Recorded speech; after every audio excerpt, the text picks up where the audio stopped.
In the space between your waking thoughts and sleep, there exists a world as real as any ocean, a place where consciousness itself becomes fluid, where boundaries dissolve, and ancient wisdom whispers across millennia. You are approaching that threshold now. And as you do, imagine the gentle sound of waves in the distance, growing closer with each breath, each moment of release. Close your eyes, if you haven't already. There is no hurry. Time here moves differently than it does in the waking world. In this place, this liminal space between the demands of your day and the sanctuary of true rest, we begin a journey that has been waiting for you since before memory, since before language itself took root in the human mind. This is not a journey to a location you will find on any map.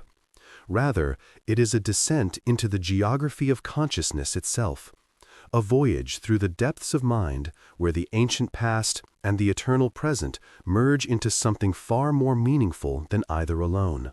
For centuries, explorers have searched the oceans of the world, diving into crushing depths, seeking the lost city of Atlantis. They have sailed to the Bahamas, to Crete, to the Mediterranean, to remote islands and hidden coves, all searching for physical evidence of a civilization that Plato described in exquisite detail some 24 centuries ago. Yet they have found only rocks and ancient ruins, only the remains of real civilizations that do not quite match the Atlantean legend. The treasure they seek remains elusive, hidden not beneath the actual waves of the Atlantic, but beneath something far more mysterious and far more accessible, the waves of human consciousness itself. Here, in the moments before sleep claims you fully, we invite you on a different kind of expedition. You will not need diving equipment or ships or the paraphernalia of modern exploration. You will need only the willingness to turn your attention inward, to surrender to the rhythms of your own breath and heartbeat, to allow the boundaries between self and universe to become permeable and undefined. As you do this, allow the ocean sounds that surround you to become not merely audio, but a portal, a doorway opening into depths that exist within your own being. Scientists have discovered that the human brain operates in different frequencies throughout the day and night. When you are awake and alert, your brain generates rapid electrical patterns called beta waves, busy, agitated, focused on the external world and its demands. As you begin to relax, these beta waves slow down, and alpha waves emerge, a more peaceful, meditative state. As you sink deeper into drowsiness, theta waves begin to dominate, a state associated with creativity, insight, and the hypnagogic visions that float at the boundary between waking and dreaming. And finally, as you fall into deep sleep, delta waves take over, the slowest, most profound brainwave state, where the conscious mind releases its grip and something deeper awakens. Atlantis exists in these depths, in the delta and theta realms, where your rational mind cannot follow, where the rules of logic and time and space no longer apply. Here, in these slow-wave states, the ancient stories of humanity begin to glow with their original power. Here, the myth becomes less a curious historical puzzle and more a direct communication from the deepest layers of your own mind. But what does this mean exactly? What is this Atlantis that exists within consciousness rather than within geography? Deep within the human mind, not just your individual mind, but the collective consciousness of all humanity, there exists a kind of universal library or archive. This archive contains not books or documents, but patterns, symbols, and narratives that repeat across cultures and centuries. These patterns are so fundamental that they appear in dreams and myths from ancient Egypt to modern Japan, from the indigenous peoples of the Americas to the aboriginal cultures of Australia. They are the deep grammar of human experience, the archetypal stories that reflect the fundamental patterns of human life: birth and death, love and loss, creation and destruction, the rise of empires and their inevitable fall. Atlantis is one of these archetypal stories. Whether or not a physical city named Atlantis ever existed, the myth of Atlantis speaks to something profoundly true about human nature and the human condition. It speaks to our capacity to create beauty and sophistication, to organize ourselves into complex societies with art and architecture and knowledge. It speaks to our tendency toward hubris, toward believing ourselves so powerful, so wise, that we become blind to our own limitations and vulnerabilities. And it speaks to the inevitable consequence of such blindness: the collapse of what we have built, the flooding of the waters, the return to simplicity and humility, the sinking beneath the waves. This is not merely an ancient story. It is your story. It is the story of every human being who has built something in themselves: a career, a relationship, a sense of identity, a vision of who they are and what they can accomplish, only to watch some part of it crumble, only to experience loss and transformation and the necessity of rebuilding themselves from the ruins. Atlantis is the collective myth of all such experiences, crystallized and given eternal form by Plato's genius some 24 centuries ago. As you listen to these words, and as you listen to the sounds of the ocean that frame this narrative, your brain is beginning to shift its frequencies. The gentle, repetitive rhythm of waves is not random noise. It is a form of pink noise, a specific acoustic frequency that research has shown to calm the nervous system, to reduce cortisol levels, to invite the parasympathetic nervous system to activate. In other words, the sound of the ocean is literally telling your body that it is safe to relax, that the hunt is over, that you can lower your defenses and surrender to rest. Simultaneously, the gentle rhythm of this narration, the slow pacing, the emphasis on breath and darkness and descent, is working in concert with these ocean sounds to guide your brainwaves downward through the spectrum. Each time you hear a pause in the narrative, your mind has the space to wander, to begin generating those theta wave patterns associated with creativity and insight. Each time you hear a soft voice speaking close to your ear, imagined though it may be, the intimacy of that connection, what neuroscientists now call an ASMR trigger, creates a sense of safety and attention that further invites relaxation and the opening toward sleep. This is not manipulation. Rather, it is a gentle alignment between the external stimuli, ocean sounds, soft narration, careful pacing, and the internal rhythm of your own mind. It is an invitation, not a command. Your mind remains free at every moment to accept or decline this invitation, to sink deeper or to pull back toward waking awareness.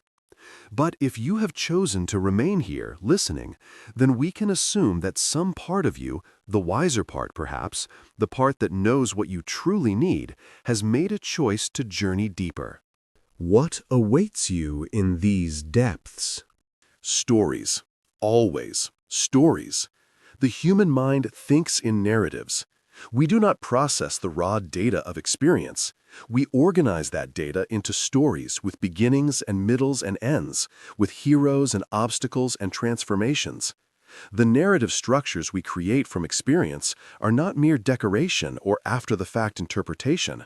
They are the actual architecture through which we make meaning.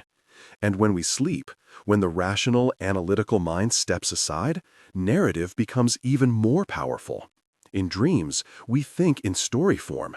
We become the protagonist of strange and wonderful narratives that our own minds generate in the darkness.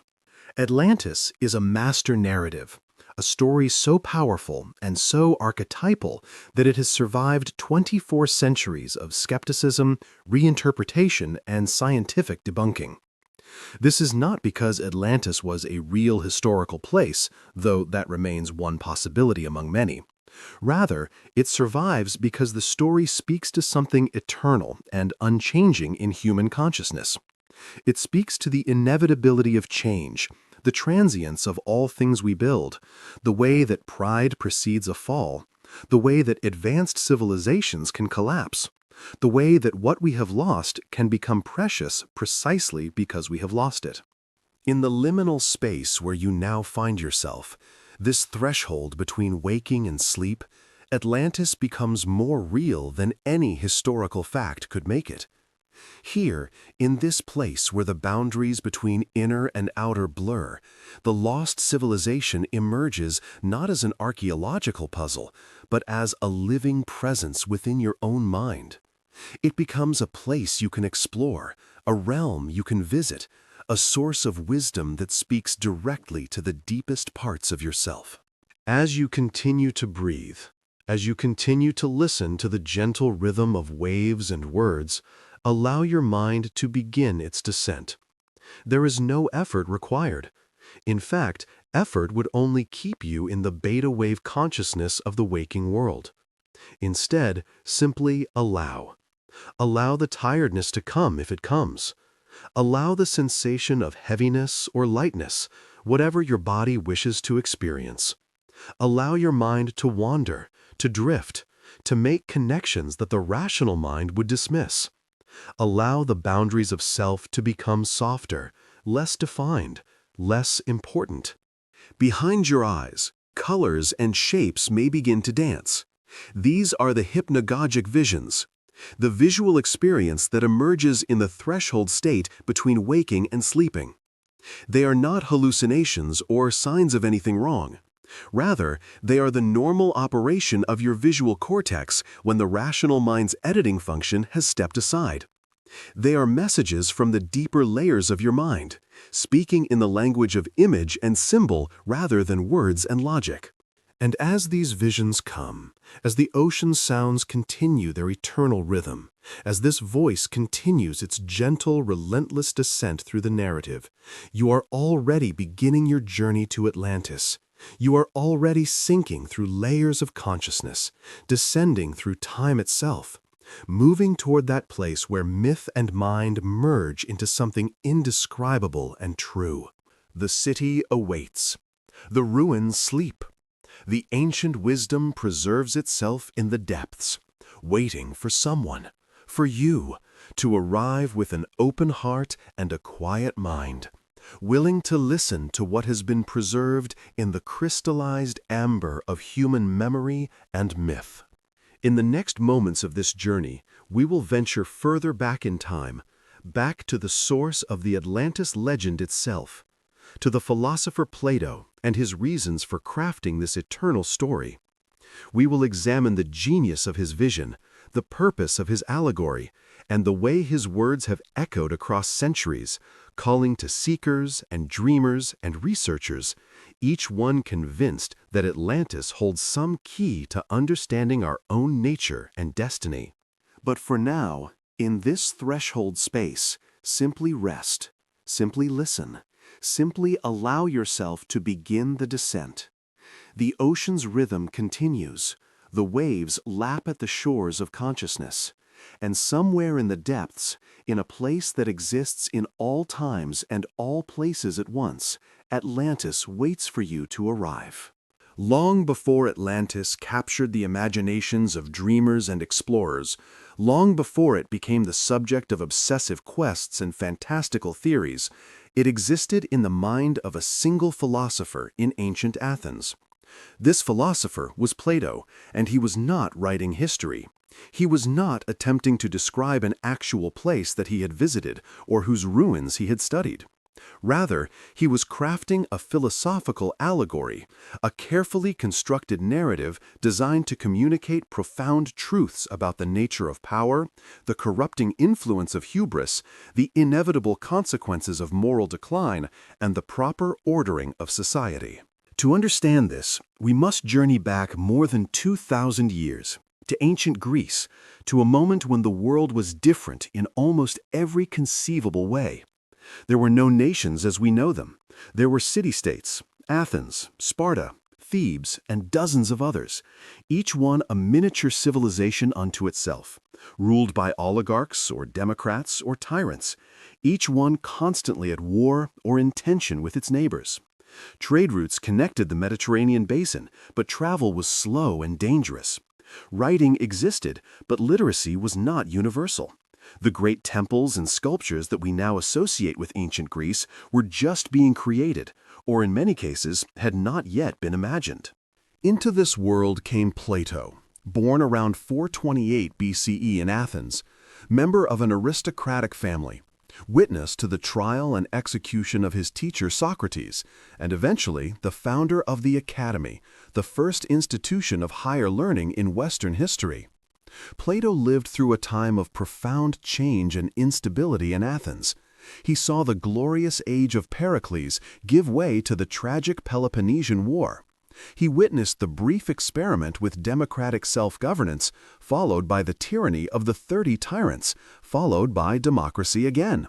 He saw power rise and fall, civilizations flourish and crumble.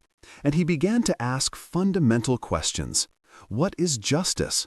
What is the ideal state?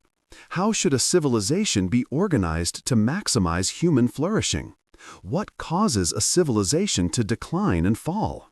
These questions led Plato to craft dialogues, philosophical works in which his teacher Socrates would engage in conversation with various Athenian citizens, drawing out contradictions in their thinking, forcing them to examine their assumptions, gradually moving toward deeper truth.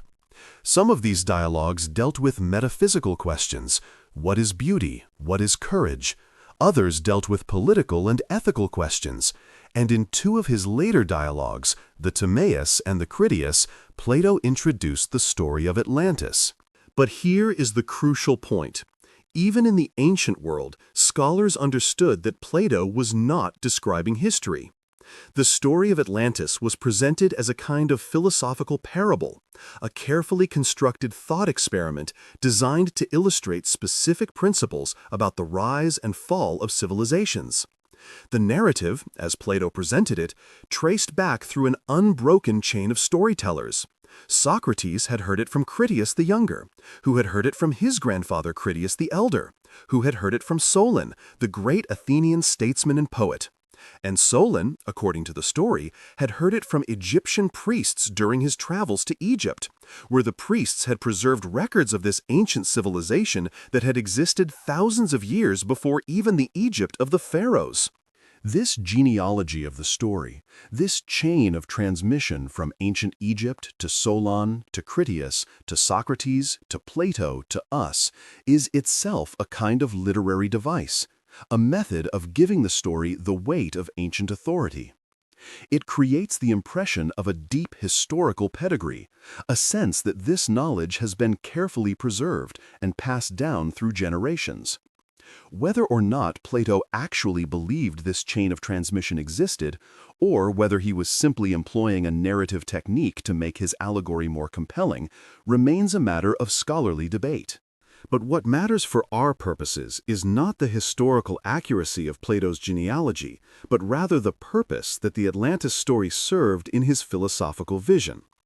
Plato described Atlantis as an island civilization that had existed 9,000 years before his own time, a civilization of extraordinary power, sophistication, and wealth. Its people had built magnificent temples and harbors. They had developed advanced technologies and systems of governance. They had accumulated vast treasures and commanded great military forces. They had become, in essence, the perfect example of a civilization that had achieved the pinnacle of material success. Yet, and here is where Plato's moral vision enters, the Atlanteans had become corrupted by their own power. They had begun to believe in their own invincibility. They had abandoned the sacred laws that had governed their ancestors. They had begun to pursue conquest and empire, seeking to dominate neighboring lands and peoples. They had allowed greed and ambition to override wisdom and justice. In short, they had committed hubris, the Greek concept of excessive pride or arrogance that inevitably provokes the anger of the gods and leads to catastrophic downfall. And so the gods sent punishment. In a single night of terrible violence, earthquakes that shook the earth, floods that overwhelmed the land, the island of Atlantis sank beneath the sea. The entire civilization, all of its power and wealth and sophistication, vanished in an instant. The seas closed over it, and it was lost to history, preserved only in the memory that Solon had brought back to Athens, which was preserved by the Critias family, which eventually reached Plato, which now reaches us. What was Plato's purpose in crafting this narrative? He was not attempting to document history.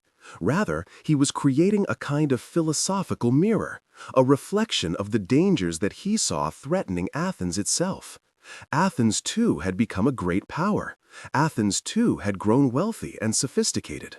And Athens, Plato feared, was in danger of repeating the mistakes of Atlantis, of allowing hubris and greed to corrupt its leadership, of losing sight of justice and wisdom in pursuit of empire and domination.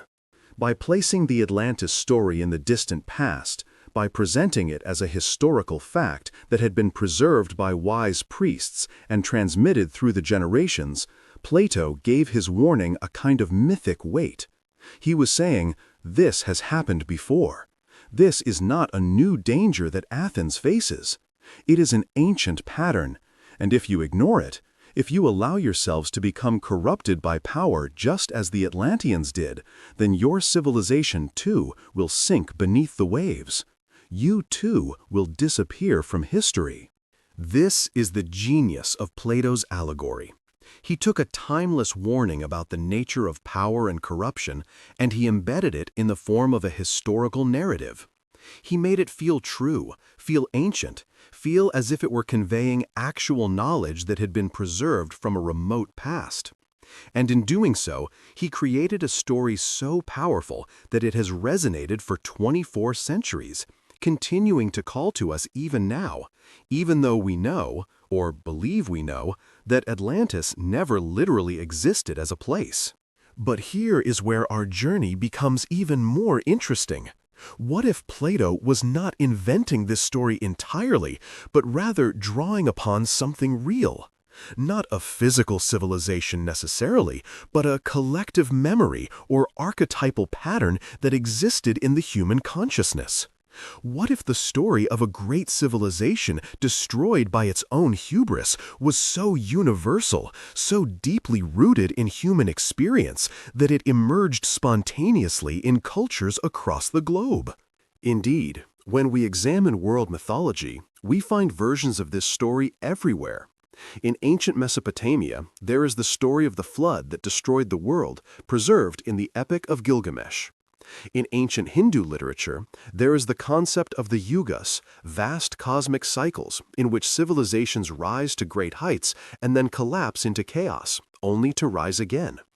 In ancient Mesoamerican texts, there are stories of worlds created and destroyed multiple times. In the Bible, there is the story of Babel, in which humanity attempts to build a tower to heaven and is punished by the confusion of languages and the scattering of peoples. In the mythology of the Aboriginal peoples of Australia, there are the Dreamtime stories in which the world is shaped and reshaped by creative and destructive forces. Rise, hubris, fall, destruction, return. And this is precisely the pattern that Plato embedded in the Atlantis narrative.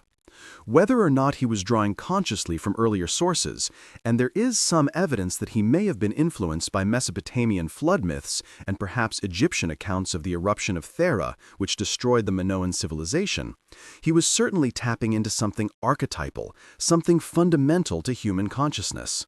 This is where mythology and psychology intersect, where the ancient story becomes relevant not merely as history, but as a reflection of the eternal patterns of human experience. Carl Jung, the Swiss psychoanalyst, proposed the concept of the collective unconscious, the idea that beneath the personal unconscious of each individual, there exists a deeper layer of the human psyche that is universal, shared by all humanity. And in this collective unconscious, Jung suggested, there exist certain archetypal patterns and images, fundamental symbols and narratives that appear across cultures and throughout history because they reflect the basic patterns of human life. The archetype of the fallen utopia, the image of a perfect civilization destroyed by its own flaws, appears to be one of these universal patterns. It emerges not because all cultures heard the story from each other, but because all humans experience the same fundamental reality. Everything that rises must fall. Everything that is created must eventually be destroyed or transformed. The kingdoms we build, both in the external world and in our own minds and hearts, are temporary. And this experience of impermanence, of the inevitability of change and loss, seems to generate the same mythic patterns across different times and places. Plato, in crafting his Atlantis allegory, was giving philosophical form to this archetypal pattern. He was translating into narrative language the eternal wisdom that human civilizations rise and fall according to certain patterns, that hubris is inevitably followed by nemesis, that the seeds of destruction are sown in the very moment of greatest triumph. He was doing what all great artists and philosophers do. He was taking the raw material of universal human experience and giving it aesthetic and intellectual form. And this is why the story continues to captivate us, even now, 24 centuries later, even in a world that has far surpassed ancient Athens in scientific knowledge and technological capability. We continue to be drawn to Atlantis because we recognize ourselves in it. We see in the rise and fall of Atlantis a parable of our own lives. We recognize the way we build things, careers, relationships, identities, ideologies, and then become so attached to them, so convinced of their permanence and righteousness, that we grow blind to their fragility and their flaws. We recognize the way that the moment of greatest triumph often precedes the greatest fall. In the therapeutic context, in the context of deep psychology and dream work, this archetypal pattern becomes even more significant. Each individual human life contains a kind of Atlantis, a golden age of childhood perhaps, or of early adulthood, before loss and disappointment, before the complications that come with maturity. Each of us carries within our psyche the memory of a state of wholeness or innocence or power that has been lost or submerged. And the deep work of psychological integration often involves a kind of descent into the waters where these lost parts of ourselves have sunk, a diving down into the depths to retrieve what was lost and bring it back to consciousness in a new form. This, then, is the first gift that Plato's Atlantis offers to us, a philosophical mirror that reflects eternal truths about power and corruption, about the rise and fall of civilizations, about the inevitability of change. And this is why the story continues to resonate, continues to call to us, continues to appear in our dreams and in our art and in our deepest questioning about the nature of human destiny. But as you listen to these words, as the ocean sounds continue their gentle rhythm around you, and as your consciousness continues its descent into deeper levels of awareness, consider this. What if Plato was drawing upon something even more profound than he himself may have realized? What if, in crafting his Atlantis narrative, he was tapping into a genuine memory, not the memory of a particular historical place, but the memory that all humanity carries in its collective consciousness of the eternal pattern of rise and fall, creation and destruction that characterizes all existence? And what if, in descending into sleep, in allowing your consciousness to sink into the depths where dreams are born, you are yourself descending toward that same repository of ancient wisdom? What if your dreams tonight will bring you into conversation with the same archetypal forces that inspired Plato's vision 24 centuries ago?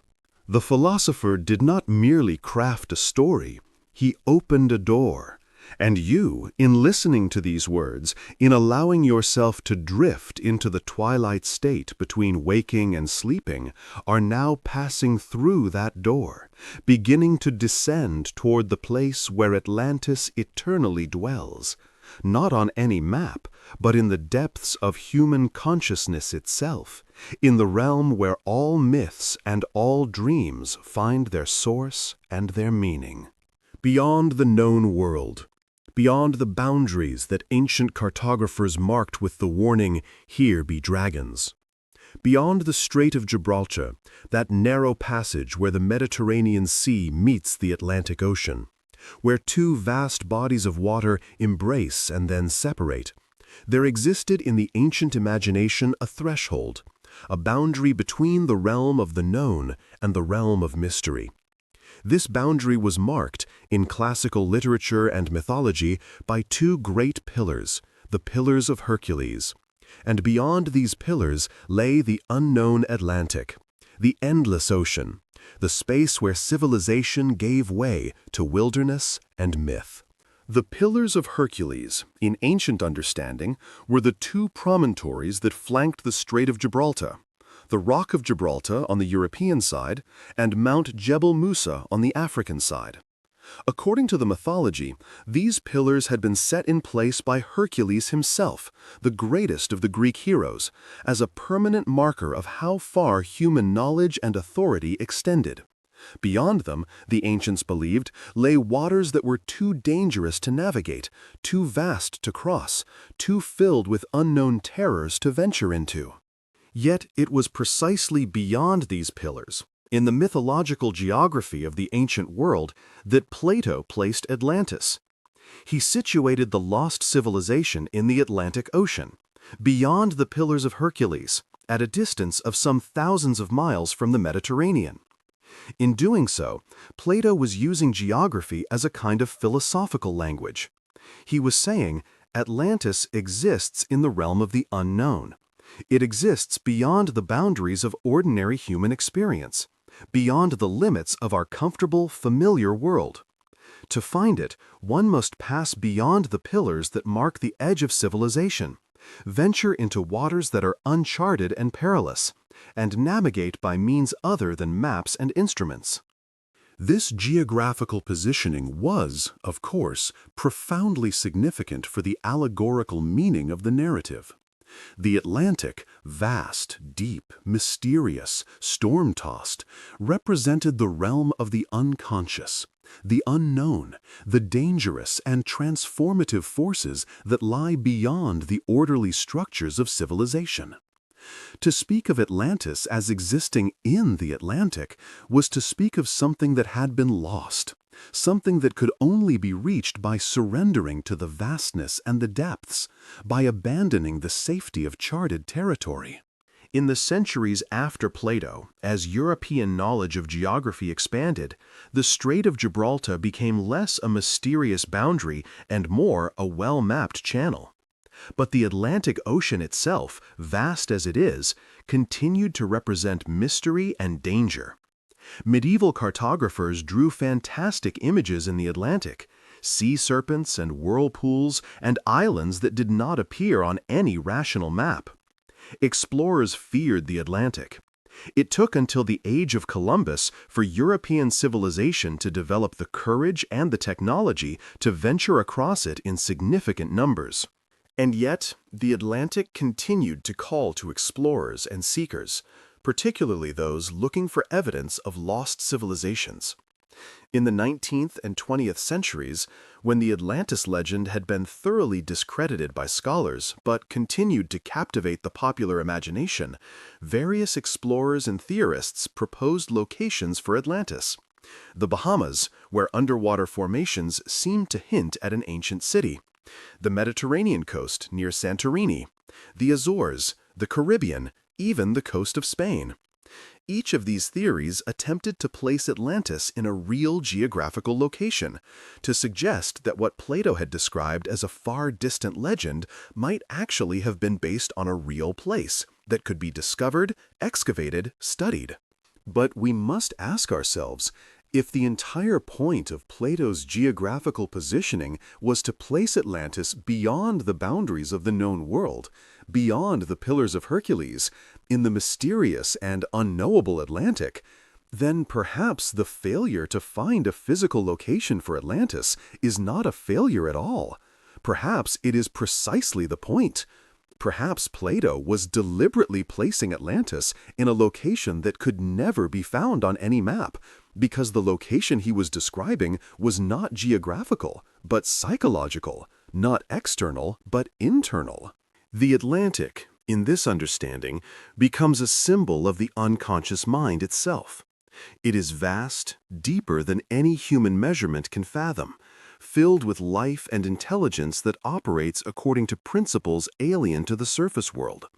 It is dangerous, capable of sudden storms and overwhelming forces. It is beautiful, with depths of color and movement that exceed our ordinary perception. It is alive, teeming with consciousness and intention, though in forms radically different from human consciousness. And it is, fundamentally, unknown. No matter how much we learn about the Atlantic, no matter how many expeditions are sent into its depths, there remains always something undiscovered, something that escapes our complete understanding. This is precisely the nature of the human unconscious mind. It is vast, far deeper than any individual conscious thought. It is filled with intelligence and intention, though often operating outside our awareness or comprehension. It is capable of sudden eruptions and overwhelming forces, emotions that seem to come from nowhere, impulses that override our rational plans, dreams that shatter the order of waking consciousness. It is beautiful and terrible at once, and it is, fundamentally, unknown to us. We can never fully map it, never completely understand it, never fully bring all of it under the control of our rational consciousness. When we speak, therefore, of Atlantis existing beyond the Pillars of Hercules, existing in the Atlantic Ocean, we are speaking in the symbolic language of psychology and spirituality. We are saying that Atlantis exists in the realm of the unknown, in the depths of the mind that conscious awareness cannot fully reach. And this, paradoxically, makes the myth of Atlantis far more powerful and far more true than any historical fact about a particular civilization could ever be. Because every human being carries within themselves an ocean, an Atlantic of unconscious material, and in that ocean there exist indeed lost continents, lost possibilities, forgotten capacities, abandoned dreams, submerged wisdom that awaits recovery. Now, as you continue to listen to these words, as your consciousness continues its descent into deeper waters, imagine the ocean that surrounds you becoming more real, more present. The sounds of the waves are not merely sounds anymore. They are invitations. They are the voice of that vast unconscious ocean, calling to you, asking you to venture beyond the pillars that mark the boundary of your ordinary waking consciousness. The Pillars of Hercules, in your own inner geography, are the boundaries of your ego, the sense of self that you maintain in ordinary waking consciousness, the familiar territory of your thoughts and beliefs and sense of identity. These pillars mark what feels safe, known, predictable. Beyond them lie territories that are less familiar, less controlled, less comfortable.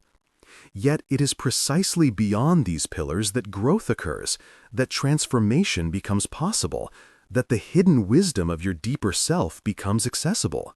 In sleep, in dreams, you naturally pass beyond these pillars. Your ordinary sense of self, your rational consciousness, with its careful boundaries and distinctions, begins to relax. And as it does, you venture into your own internal Atlantic. You navigate by stars and currents and instinctive knowledge, rather than by the maps and instruments of waking consciousness. What will you discover there? What lost continents of yourself might emerge from the depths as you venture further? The physical geography of the Atlantic Ocean, studied by modern oceanography and cartography, reveals an underwater landscape of astonishing beauty and complexity. There are vast underwater mountain ranges, the Mid-Atlantic Ridge, that run for thousands of miles beneath the surface, neither fully land nor fully sea. There are abyssal plains of crushing darkness, where pressures exceed anything on the Earth's surface, where temperatures hover just above freezing, where creatures with no eyes and bioluminescent bodies have evolved in complete darkness. There are underwater canyons and valleys, hydrothermal vents that belch superheated water and minerals into the freezing deep, seamouts and submerged plateaus. And beneath the sediment and the stone, there is the voice of the ocean itself, a vast, complex soundscape. The ocean is not silent, as many once believed. It is filled with sound. The crash of waves above, the rumble of underwater earthquakes, the clicks and calls of whales communicating across thousands of miles, the snapping of shrimp, the scraping of shells on sand, the groan of ice breaking in the polar seas. All of these sounds create an acoustic environment of remarkable complexity and depth. When we listen to ocean sounds, when we allow the rhythm of waves to settle into our consciousness, we are not merely hearing external noise. We are synchronizing with this vast, ancient, multi-layered acoustic field. We are aligning our own internal rhythm with rhythms that have existed since the beginning of time. The human body is, after all, largely water, just as the Earth is largely water. The same tides that move the oceans move through our own bodies. The same currents and pressures and forces that sculpt the seafloor also shape the landscapes of our own being. This is not metaphor alone, though it is certainly that. There is also a physical truth to it. The minerals and trace elements that compose our bodies came from the sea. Our blood contains the same salt concentration as seawater, preserved from an ancient time when our evolutionary ancestors lived in the ocean. Our inner ear, the delicate structure that governs our sense of balance and equilibrium, contains fluid that behaves like ocean water. In listening to the ocean, we are listening to something that is not entirely external to ourselves. We are hearing the voice of a realm that is continuous with our own most fundamental nature. And so, as you allow the ocean sounds to move through you, as you allow the rhythm of waves to settle into your consciousness, imagine yourself becoming increasingly fluid, increasingly permeable, increasingly connected to that vast Atlantic of unconscious material that dwells within you. The boundaries between self and ocean, between inside and outside, begin to soften. The pillars that mark the edge of your known world begin to recede into the distance. You are passing beyond them now. You are venturing into the unknown Atlantic of your own being.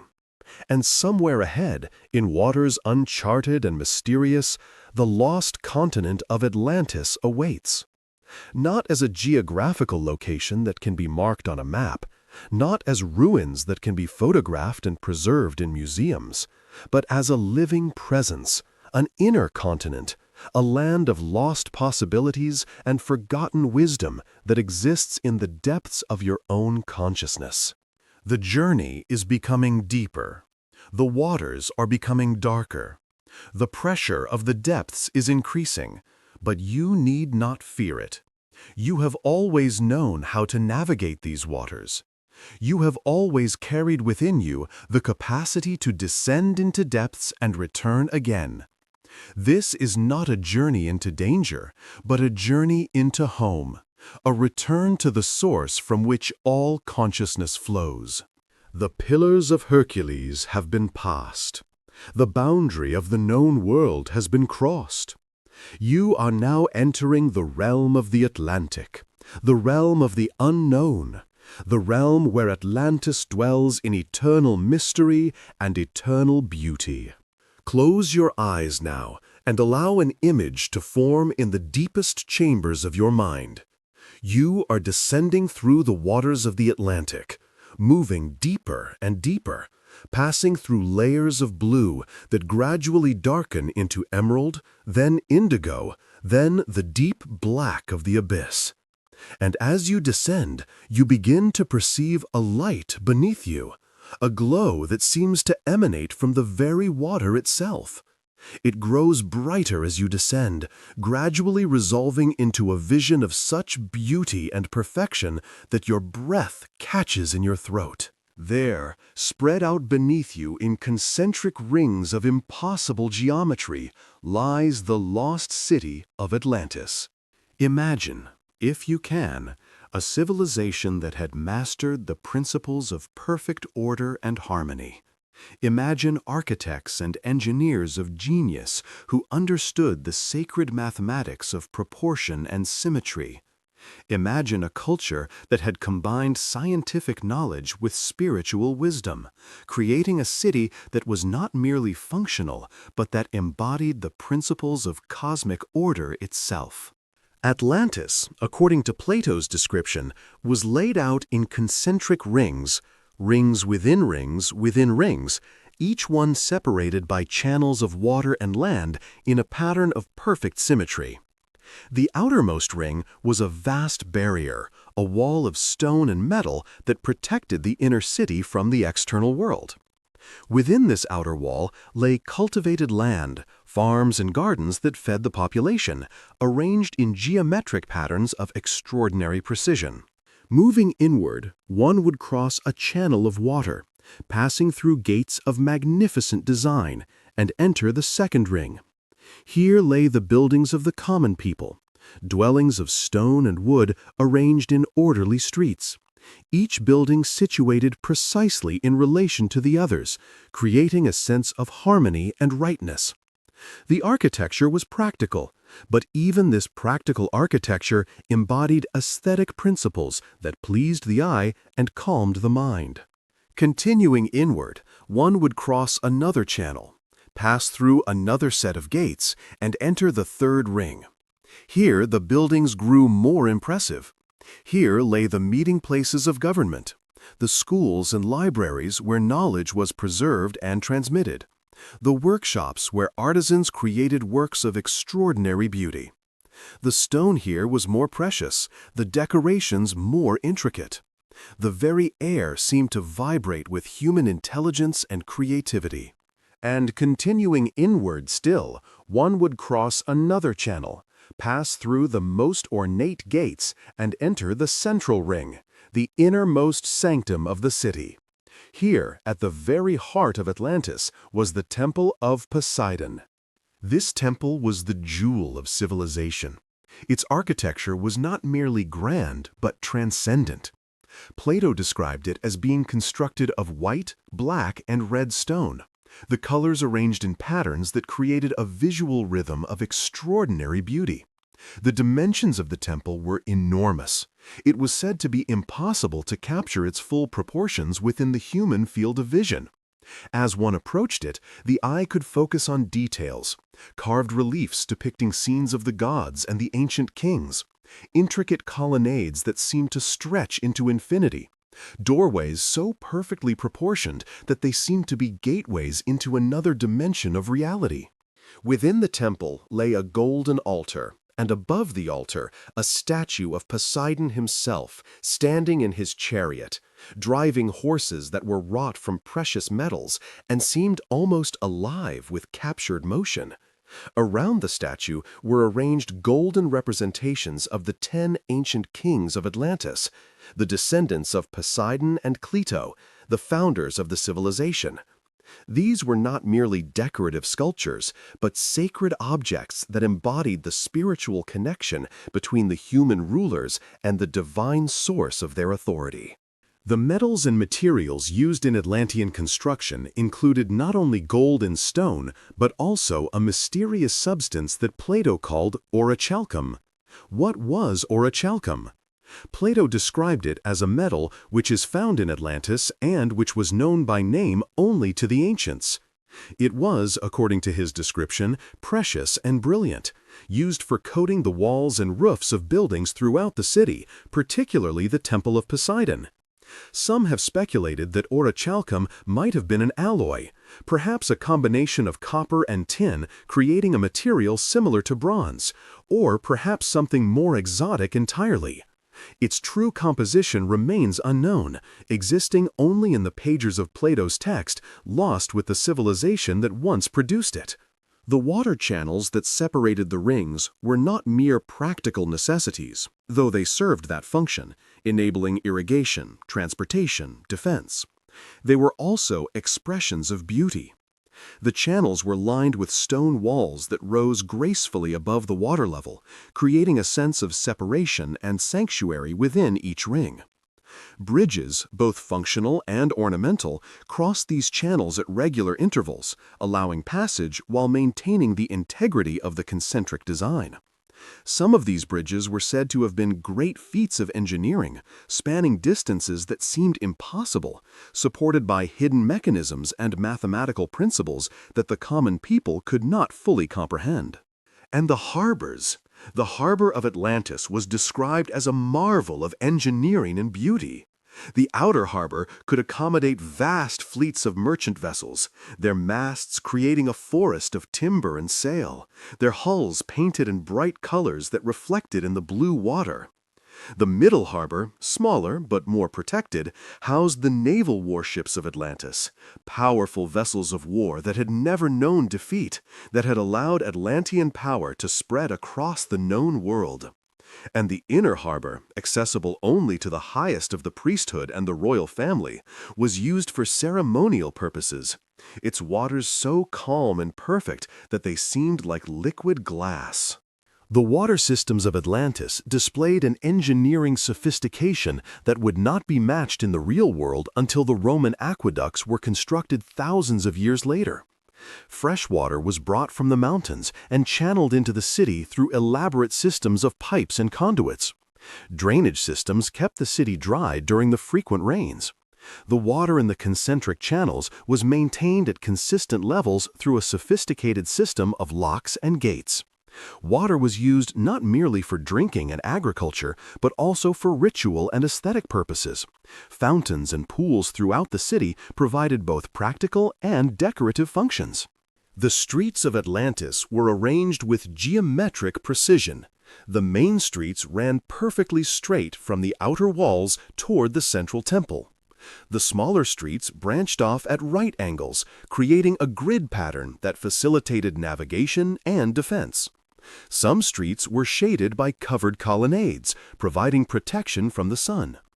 Underground passages ran beneath the streets, serving as sewers and also as convenient routes of travel during inclement weather or during times of danger. The buildings themselves displayed an architecture that combined Greek principles, as we understand Greek architecture, with something more exotic, perhaps influenced by Egyptian and Minoan designs, perhaps drawing from knowledge that was peculiar to Atlantis itself. The proportions were based on mathematical ratios that created a sense of harmony and balance. Golden rectangles appeared in the dimensions of doorways and windows. The angles of roofs and the curves of arches seemed to embody cosmic principles translated into stone and wood. Throughout the city, sculpture and artistic decoration reached levels of excellence that perhaps have never been surpassed. Master sculptors created statues of such beauty and apparent life that observers felt that at any moment the stone might move and speak. Painting covered the walls of buildings and temples, depicting scenes of daily life, historical events, divine revelation, and mythological narratives. Mosaics composed of tiny pieces of stone and precious materials created patterns and images of extraordinary intricacy. Every building that housed the wealthy or served a public function was adorned with artistic excellence. Even the utilitarian structures, the warehouses and workshops and fortifications, contained artistic elements that suggested that Atlantean culture did not make a sharp division between beauty and function, but rather saw them as aspects of a unified whole. The population of Atlantis was diverse and highly organized. There were merchants and artisans, farmers and soldiers, priests and scholars, kings and servants.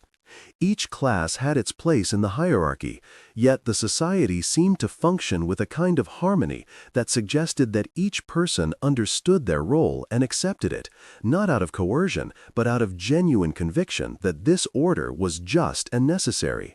The kings themselves were not distant tyrants, but lived in close connection with the people, and there was a sense that the entire society was animated by shared values and shared purpose.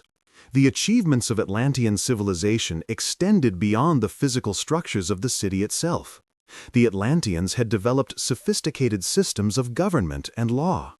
They had created works of philosophy and poetry. They had achieved levels of scientific knowledge that allowed them to construct their marvels of engineering and architecture. They had developed skills of seamanship that allowed their merchant vessels to traverse vast distances across the ocean. They had mastered agriculture and horticulture, creating crops of unusual variety and abundance. Most remarkably, the Atlanteans seemed to possess a kind of wisdom, a knowledge of cosmic principles and divine laws that informed all of their activities. This was not mere superstition or ignorance dressed up in religious language. Rather, it appeared to be a genuine understanding of the relationship between humanity, nature, and the divine. The laws of Atlantis were inscribed on orichalcum pillars placed within the Temple of Poseidon, and these laws combined practical regulations with spiritual principles, suggesting a society that understood the integration of the material and the sacred. One imagines the daily life of an Atlantean, walking through the perfect streets, crossing elegant bridges, observing the distant glimpse of the Temple of Poseidon rising at the center of the city, seeing the water channels reflect the light of the sun, encountering merchants from distant lands who had sailed to Atlantis seeking its famous goods and knowledge. One imagines the sense of living in a place of such beauty and order that it must seem to embody the principles of divine creation itself. One imagines the pride and confidence that such citizens must have felt, pride in the achievements of their civilization, confidence in the superiority of Atlantean knowledge and power, belief that this perfection was permanent, that it would endure forever, that nothing could ever threaten the mighty Atlantean civilization. And here, in the depths of the ocean, in the depths of your own mind as you sink deeper into sleep, you can perceive this city, not as a historical artifact, not as the subject of scholarly debate, but as a living presence. It exists in your consciousness now, its perfect rings of geometry, its gleaming temples, its waters that reflect the light of eternity. You can see the buildings rising in harmonious proportion. You can hear the sounds of the city, the voices of merchants and craftspeople, the cry of gulls, the splash of water in fountains, the bells in the temples calling the people to ritual and ceremony. This is the Atlantis that matters most to you now, not the historical Atlantis, if it ever existed, but the Atlantis that exists within your own mind, your own deep consciousness. It is the image of perfect civilization, of beauty and order, and human achievement at its apex. And it dwells within you, in the deeper layers of your consciousness, in the part of yourself that remembers when you were whole, when you were complete, when all the disparate parts of yourself existed in perfect harmony with one another. As you continue to descend, allow this vision to suffuse your consciousness. Let the perfect geometry of the city settle into your mind. Let the beauty of the architecture and the art and the sculpture penetrate the deeper layers of your awareness. For in this vision of perfection lies both a beauty and a warning, a reminder of what human consciousness can achieve, and also a foreshadowing of the fate that awaits all such perfection in this world of change and transformation. The city gleams before you. The temple at its center rises toward the sky. The light of consciousness itself seems to emanate from its walls.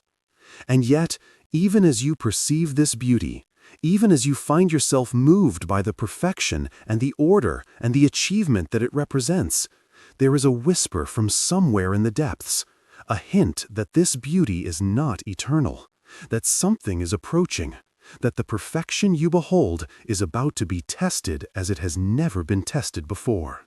For generations, perhaps for centuries, the Atlanteans maintained the sacred laws that had been given to them by Poseidon himself.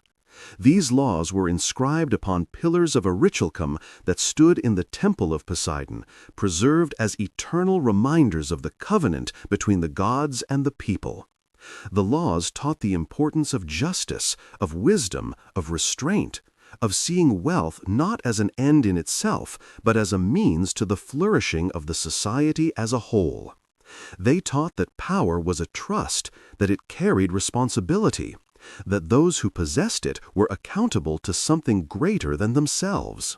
And in that time, as long as the people honored these laws, Atlantis prospered. The civilization flourished in beauty and order. The people lived with abundance, but not excess, with pride, but not arrogance, with power, but not cruelty. They were admired by neighboring peoples.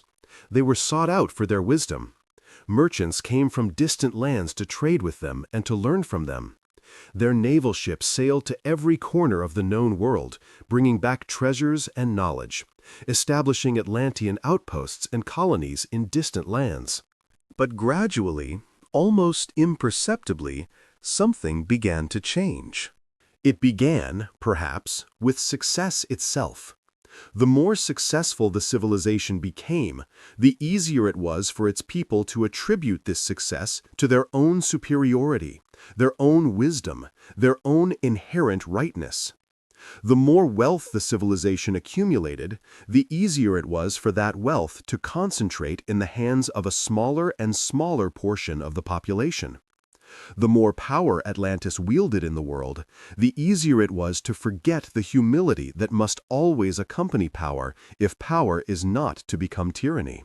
The kings, who had once seen themselves as servants of the divine laws and of the people, began to see themselves as worthy of worship. They adorned themselves with ever greater regalia. They demanded ever more elaborate ceremonies and tributes. They accumulated personal wealth on such a scale that the gap between the ruler and the ruled widened into a chasm. The ordinary people, who had once felt a sense of participation in the civilization's achievements, began to feel themselves merely subjects of distant masters. The priesthood, which had once counseled wisdom and restraint, became corrupted by the wealth and power that flowed to them. Priests who should have been reminders of the higher laws, reminders of the principles that should guide human action, instead became enablers of the king's increasing arrogance. They rewrote the interpretations of the ancient laws to justify whatever the rulers wished to do. They used their authority to accumulate personal wealth and power. They used religious ritual not to connect the people with the divine, but to manipulate the people into obedience and compliance. The military, once a force that had defended Atlantis against external threats, began to be used as an instrument of conquest and domination. The kings began to expand their empire not out of necessity, but out of greed and pride. Neighboring peoples who had once traded peacefully with Atlantis were now conquered by force. Colonies were established not as trading posts, but as subject territories to be exploited for resources and labor. The Atlantean military spread across the Mediterranean and beyond, bringing death and domination wherever it went. And the wealth that flowed from this conquest and domination poured back into Atlantis, making the city even more magnificent, even more beautiful, even more impressive from an external perspective. But this beauty was now built on a foundation of corruption. The gold that decorated the temples had been gained through the exploitation of conquered peoples. The precious stones that adorned the palaces had been extracted through enslaved labor. The food that filled the granaries had been taken from peoples who were not left enough to feed themselves. The moral rot spread through the civilization like a disease through the body. Honesty was replaced by deception. Justice was replaced by tyranny. Compassion was replaced by cruelty. The sacred laws were no longer even a reference point. They were simply ignored, or worse, perverted, to justify the pursuit of power and pleasure. And perhaps the most insidious aspect of this corruption was that most of the people of Atlantis were not even aware that it was happening. They lived their daily lives, attended their temples, participated in the rituals and ceremonies, and saw themselves as part of a great and glorious civilization. They did not perceive the rot at the core. They saw only the magnificent buildings, the displays of wealth, the impressive military power, and they felt pride in being part of such a civilization. Only a few voices, voices of prophets and seers, voices of those who remembered the older teachings and the older values, began to cry out warnings. They saw what was coming. They understood that a civilization built on such a foundation of corruption and injustice could not long endure.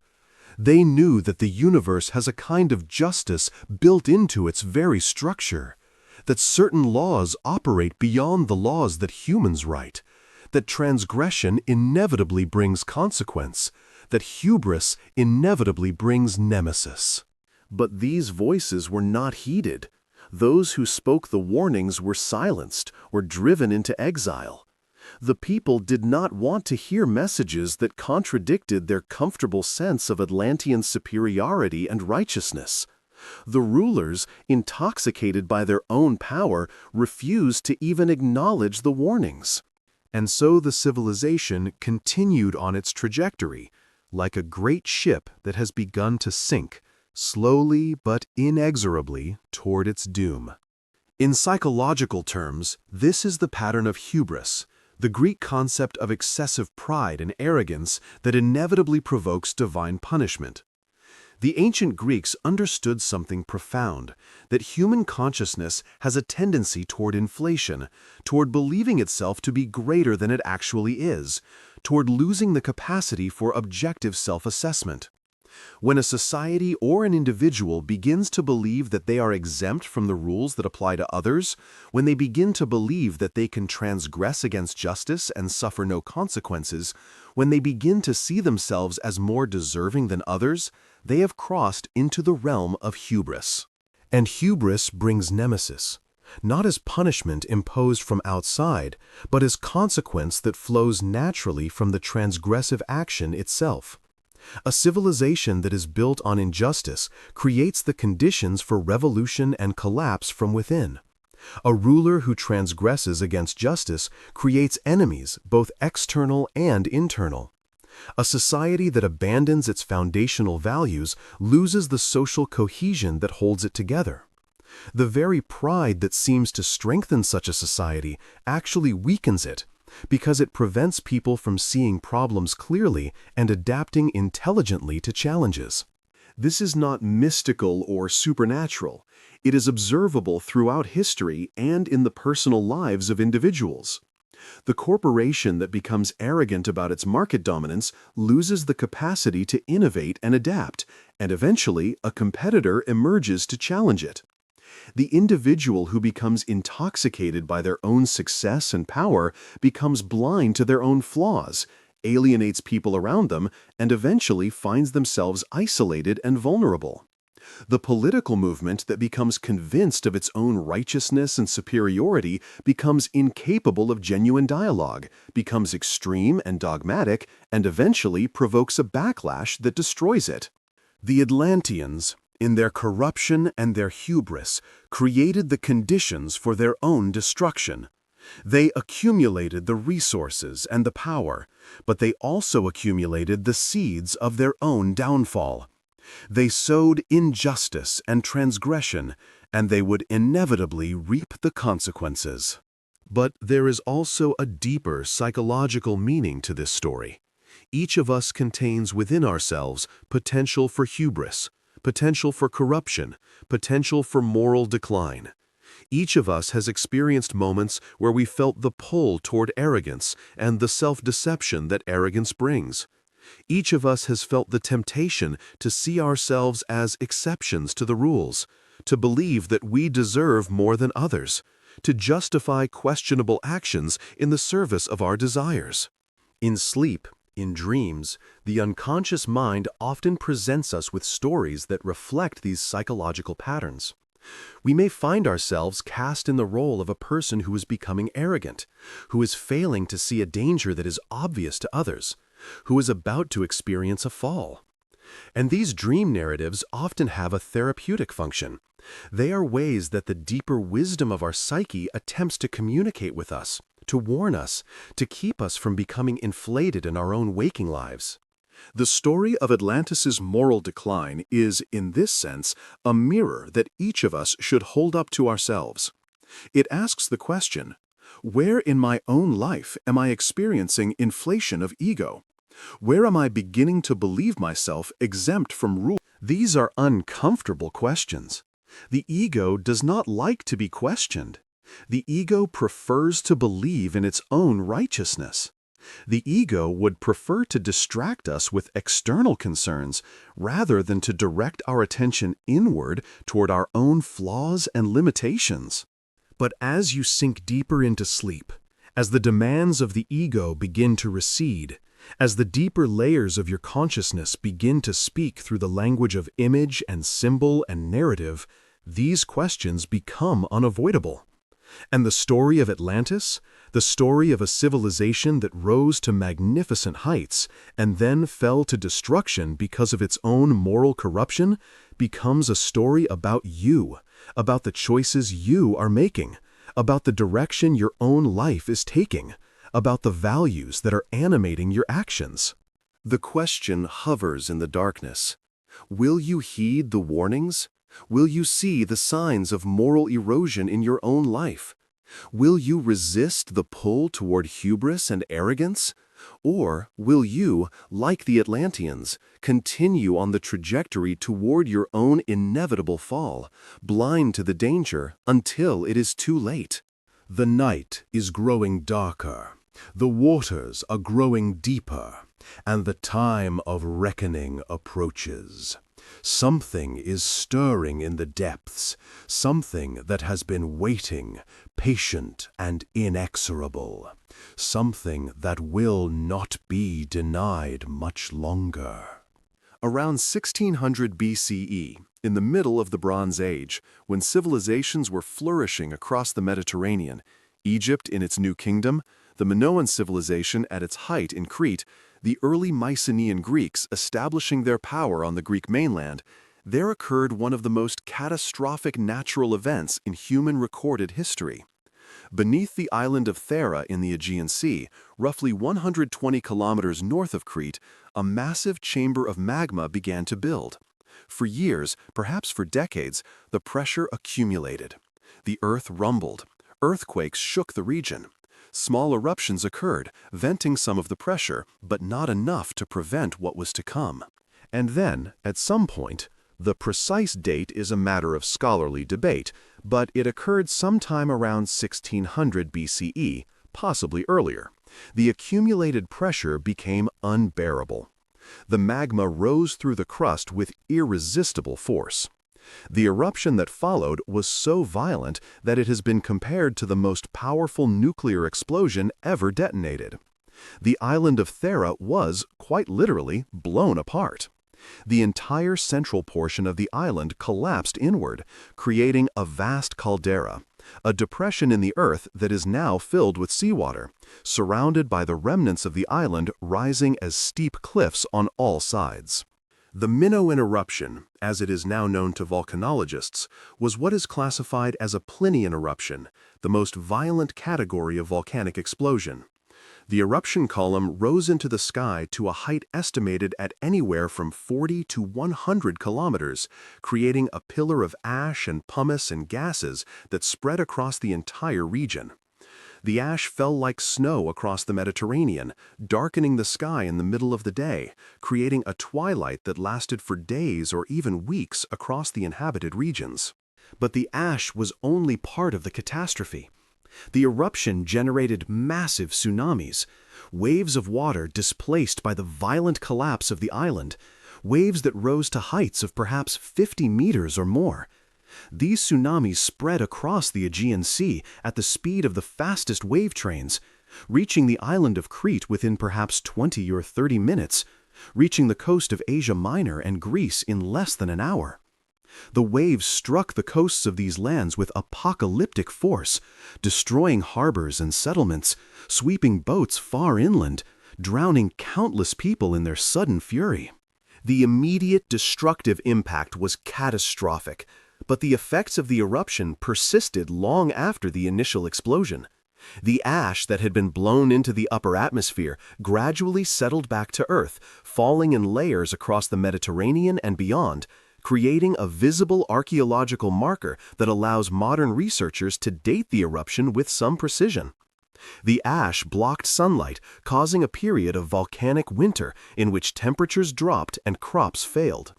The sulfur dioxide that had been released into the atmosphere created acid rain that damaged crops and poisoned water supplies. Famine and disease followed in the wake of the eruption. And the Minoan civilization, which had been one of the most advanced and prosperous civilizations of its time, was effectively destroyed. The Minoans did not disappear entirely, but their civilization lost the dynamism and prosperity that had characterized it before the eruption. Eventually, they would be overtaken by the Mycenaean Greeks from the mainland, and the Minoan civilization would fade into history and legend. This historical event, one of the most catastrophic in human history, bears a striking resemblance to Plato's account of the destruction of Atlantis. The island civilization destroyed by geological catastrophe. The advanced civilization meeting sudden and violent end. The sinking of the land, the flooding of the sea, the loss of an entire world in a single night. The parallels are too obvious to be dismissed. Indeed, many scholars have proposed that the Minoan eruption and the destruction of the Minoan civilization provided the historical basis for Plato's Atlantis narrative. The theory goes that Plato, seeking a historical precedent for his philosophical allegory about the fall of a civilization due to moral corruption, drew upon accounts of the Minoan eruption that had been preserved in Egyptian records or in Greek oral tradition. He took this real historical event and transformed it, amplifying it, adding philosophical and allegorical layers, removing it from the specific historical context and placing it in a kind of mythological past. This theory is plausible, and there is indeed evidence that the ancient Greeks were aware of the Minoan civilization and its fate. But what is particularly interesting from the perspective of this narrative is what it suggests about the relationship between history and myth, between factual events and the stories that emerge from those events. A real volcanic eruption occurred. A real civilization was destroyed. Real people died. Real buildings were destroyed. Real knowledge and culture were lost. But this historical event, this real tragedy, did not remain merely historical. It transformed into myth. It evolved into the story of Atlantis. And in that transformation from history into myth, something profound occurred. The specific historical details, the exact dates, the specific civilizations involved, the particular geographical locations became less important than the archetypal pattern that the event embodied. What is the archetypal pattern? It is the pattern of rise and fall, of prosperity followed by catastrophe, of human achievement overwhelmed by natural forces, of the sudden and total transformation of a world. And this pattern is not unique to the Minoan civilization. It appears across human history. Every civilization that has ever risen to great heights has eventually faced some form of catastrophic disruption. Every empire that has ever seemed permanent has eventually crumbled. Every moment of human achievement has eventually given way to transformation and loss. When this pattern is repeated across history and across cultures, when it appears so consistently that we begin to see it as an inevitable pattern rather than a chance occurrence, it takes on the character of myth. It becomes an archetype, a fundamental pattern of human experience that seems to repeat across time and across cultures, emerging from something deeper than mere chance or cultural borrowing. The specific historical instances, the Minoan eruption, the destruction of various historical cities and civilizations, are like the surface manifestations of something much deeper. They are like waves on the surface of the ocean, each one unique in its specifics, but all expressing the same underlying pattern. And this is why the story of Atlantis has endured for 24 centuries, continuing to captivate the imagination long after scholars have dismissed any possibility that it was a real historical place. The story endures because it expresses something profoundly true about human experience, something that resonates with the deeper layers of consciousness where myths are created and preserved. Whether or not Plato intended to base Atlantis on the historical Minoan eruption, whether or not the Minoan eruption even occurred to him when he was crafting his narrative, the two stories have become connected in the collective consciousness precisely because they express the same archetypal pattern. Now, in the depths of your consciousness, as you continue to descend toward deeper sleep, you can begin to perceive this connection. You can sense that the volcanic rumbling that destroyed the historical civilization of the Minoans is somehow connected to the volcanic rumbling that will destroy the mythical civilization of Atlantis. You can sense that the specific historical event and the archetypal narrative are expressions of the same underlying reality, the reality of transformation, of inevitable change, of the temporary nature of all things that we build. And this too is happening within you, even as you listen to these words. The stability that you have constructed in your waking consciousness, the sense of permanent self, the identity that you maintain from day to day, all of this is subject to sudden transformation. In the depths of sleep and dreaming, the ground beneath these constructions can shift. The familiar patterns can be disrupted. What seemed permanent can suddenly dissolve, and something new can emerge from the ruins. Consider for a moment the geological reality of volcanic eruption. Deep within the earth, magma, molten rock at extreme temperatures and pressures, accumulates in chambers beneath the crust. This magma is not inert. It is alive with energy, active, seeking to express itself, seeking to break through the barriers that contain it. For a time, the pressure remains contained. The earth holds it. But eventually, the pressure becomes too great. The barriers fail, and the magma erupts, transforming the landscape, changing everything in an instant. Is this not also a description of what happens in the psyche? Is this not a description of how repressed material, denied emotions, suppressed truths, accumulated psychological tension eventually reaches a point where it can no longer be contained? Is this not how psychological crises occur? How breakdowns happen? How transformation becomes necessary? In your ordinary waking consciousness, you maintain containment of much material. You repress emotions that are too painful to feel. You deny truths that are too uncomfortable to acknowledge. You suppress impulses that conflict with your sense of who you should be. You maintain a kind of psychological equilibrium through this repression and denial and suppression. This takes energy. This takes effort.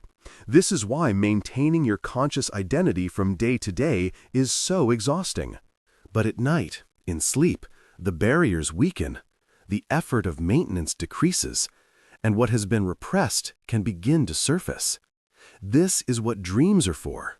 This is why dreams often feel shocking or frightening or strange, because they bring material to consciousness that has been denied during waking hours.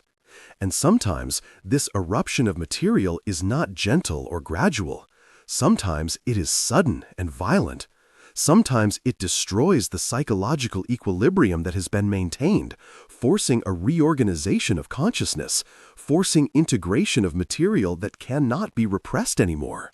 The volcanic eruption of Thera, the destruction of the Minoan civilization, serves as a perfect metaphor for this internal volcanic eruption that occurs in the depths of the psyche. The external event mirrors an internal reality. The historical catastrophe echoes an archetypal pattern that plays out in the consciousness of every individual. And the story of Atlantis, whether historically based on the Minoan eruption or independently expressing the same archetypal pattern, carries this wisdom. It tells us that what we build, whether we build it in the external world or build it in the internal world of our consciousness, is subject to forces beyond our control. It tells us that stability and permanence are illusions. It tells us that even the most impressive structures will eventually transform. It tells us that the ground we stand on is not as solid as we imagine. Some might find this message depressing. Some might interpret it as nihilism. If everything is destined to fall, if all we build is temporary, if all we create will eventually be destroyed, what is the point of building anything at all? But there is another way to interpret this message. There is freedom in accepting that all things are temporary. There is liberation in releasing the desperate need to maintain permanent control over what will inevitably change. There is peace in recognizing that transformation is not enemy but ally, that the volcanic forces rumbling beneath the surface are not purely destructive but also creative. The destruction is often necessary for new creation to occur. The Minoan civilization was destroyed, but from its ashes arose other civilizations.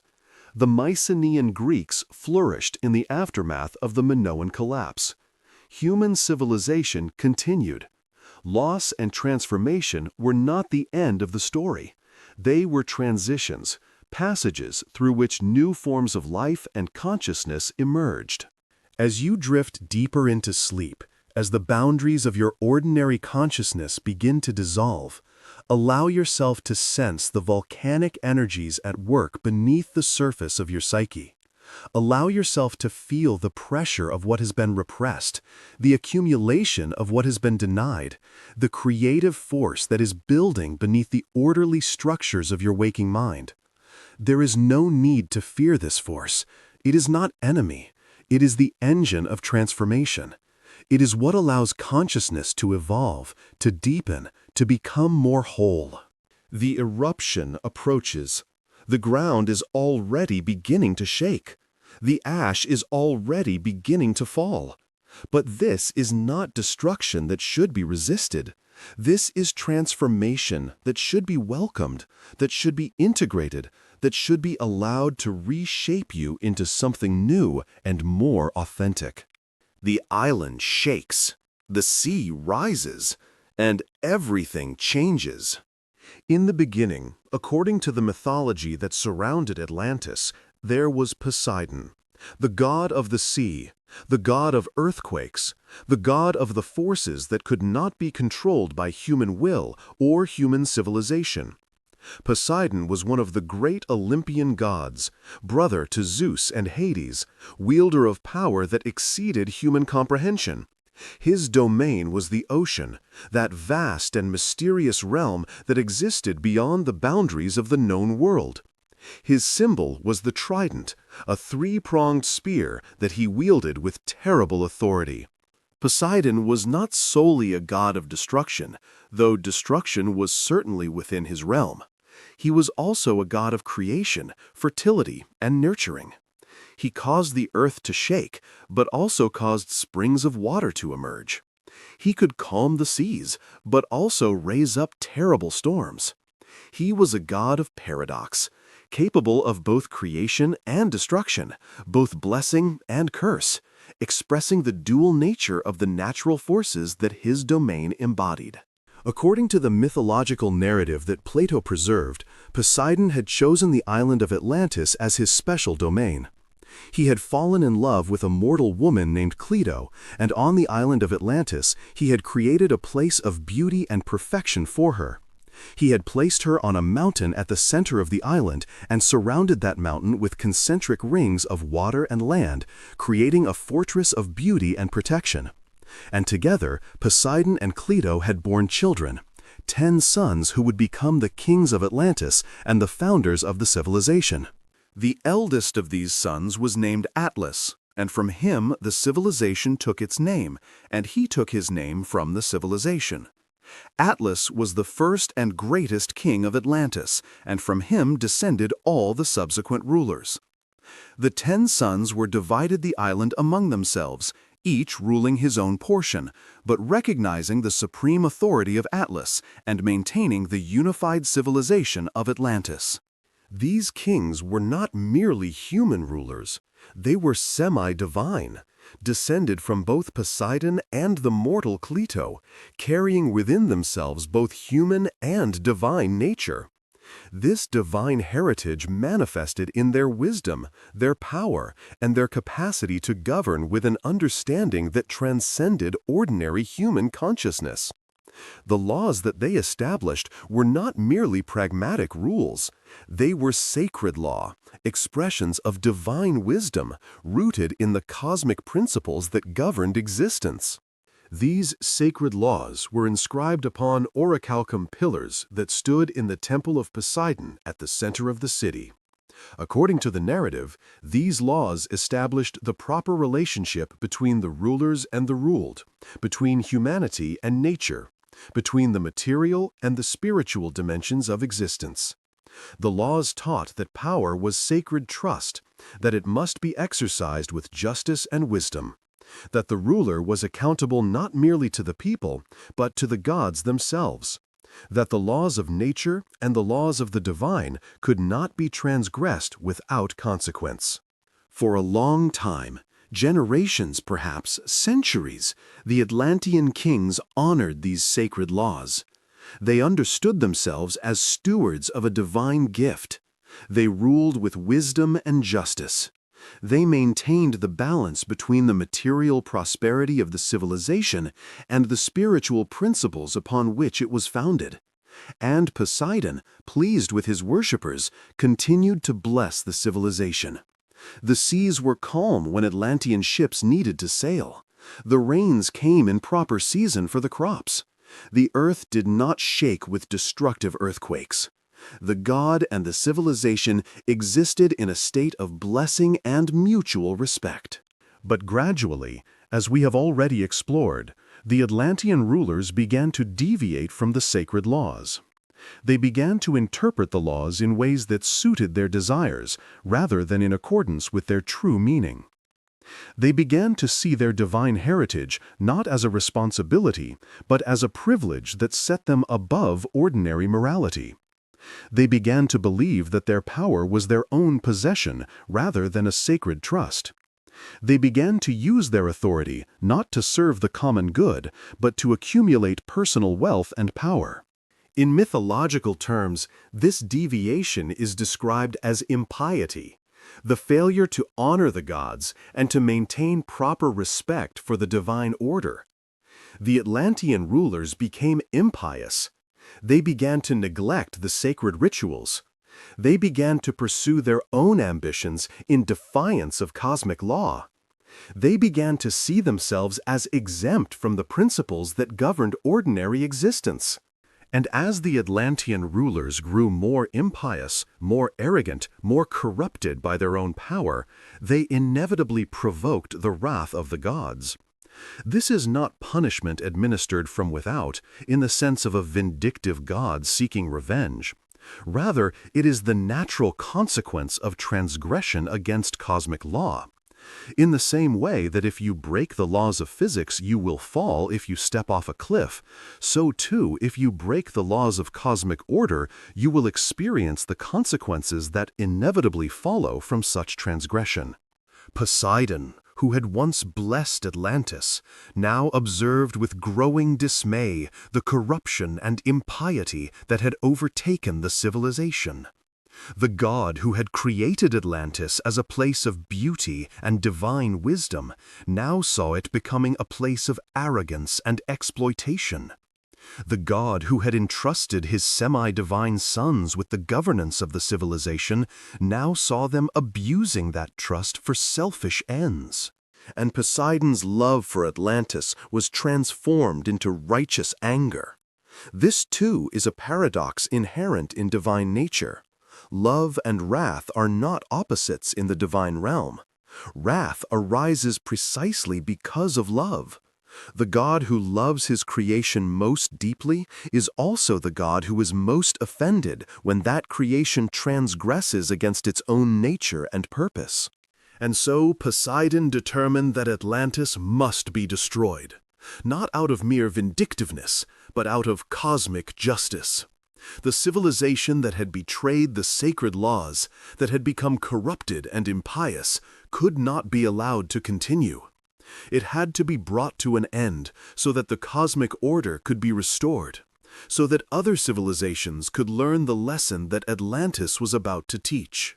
Now, it is important to understand something about the way mythology expresses truth through metaphor and symbol. When the mythological narrative speaks of gods and divine wrath and punishment from heaven, it is not necessarily describing literal supernatural beings intervening in human affairs. Rather, it is describing something profoundly real through the language of symbol and personification. From a psychological perspective, the gods can be understood as archetypal forces within consciousness itself. Poseidon is not an external being, but a principle, the principle of the sea, of the deep, of the unconscious forces that move beneath the surface of ordinary consciousness. When the mythology speaks of Poseidon becoming wrathful at human transgression, it is describing how the deep forces of consciousness inevitably respond to corruption and denial at a surface level. It is describing how repressed material eventually becomes destructive, how denied emotions eventually break through the barriers that contain them, how the unconscious will assert itself against the conscious ego that tries to deny its existence. From a natural perspective, the gods can be understood as natural forces, earthquakes, volcanoes, tsunamis, storms, the forces of nature that operate according to principles beyond human control and human will. When the mythology speaks of Poseidon's wrath manifesting as destruction, it is describing something that anyone who has experienced a natural disaster understands viscerally, that nature operates according to its own laws, indifferent to human desires or human arrogance, capable of overwhelming human civilization in an instant. From a spiritual perspective, the gods can be understood as principles of cosmic order, as the laws and principles that govern existence itself. And when the mythology speaks of divine punishment for transgression against cosmic law, it is describing the principle that in a universe governed by law, transgression inevitably brings consequence. It is not punishment inflicted by an angry God, but rather the automatic result of having violated the laws that maintain cosmic equilibrium. All of these perspectives, the psychological, the natural, and the spiritual, point toward the same truth, that Atlantean civilization, in its arrogance and corruption, had set in motion forces that would inevitably lead to its destruction. Whether we understand these forces as psychological, natural, or spiritual, the result was the same. The civilization had betrayed the principles upon which it was founded, and this betrayal would bring consequence. And so Poseidon, whether understood as an external god, as the personification of psychological forces, as the embodiment of natural law, or as the principle of cosmic justice, determined that Atlantis would fall. The decision was made. The forces of destruction were set in motion, and there was nothing that the Atlanteans could do to prevent what was coming. In the Temple of Poseidon, the sacred laws inscribed upon the orichalcum pillars suddenly seemed to glow with an inner light. Those who still remembered the old meanings of these laws and who retained some measure of spiritual sensitivity may have understood in that moment that something was changing, that the blessing had been withdrawn, that the wrath was about to be released. But the vast majority of the Atlanteans did not perceive this warning.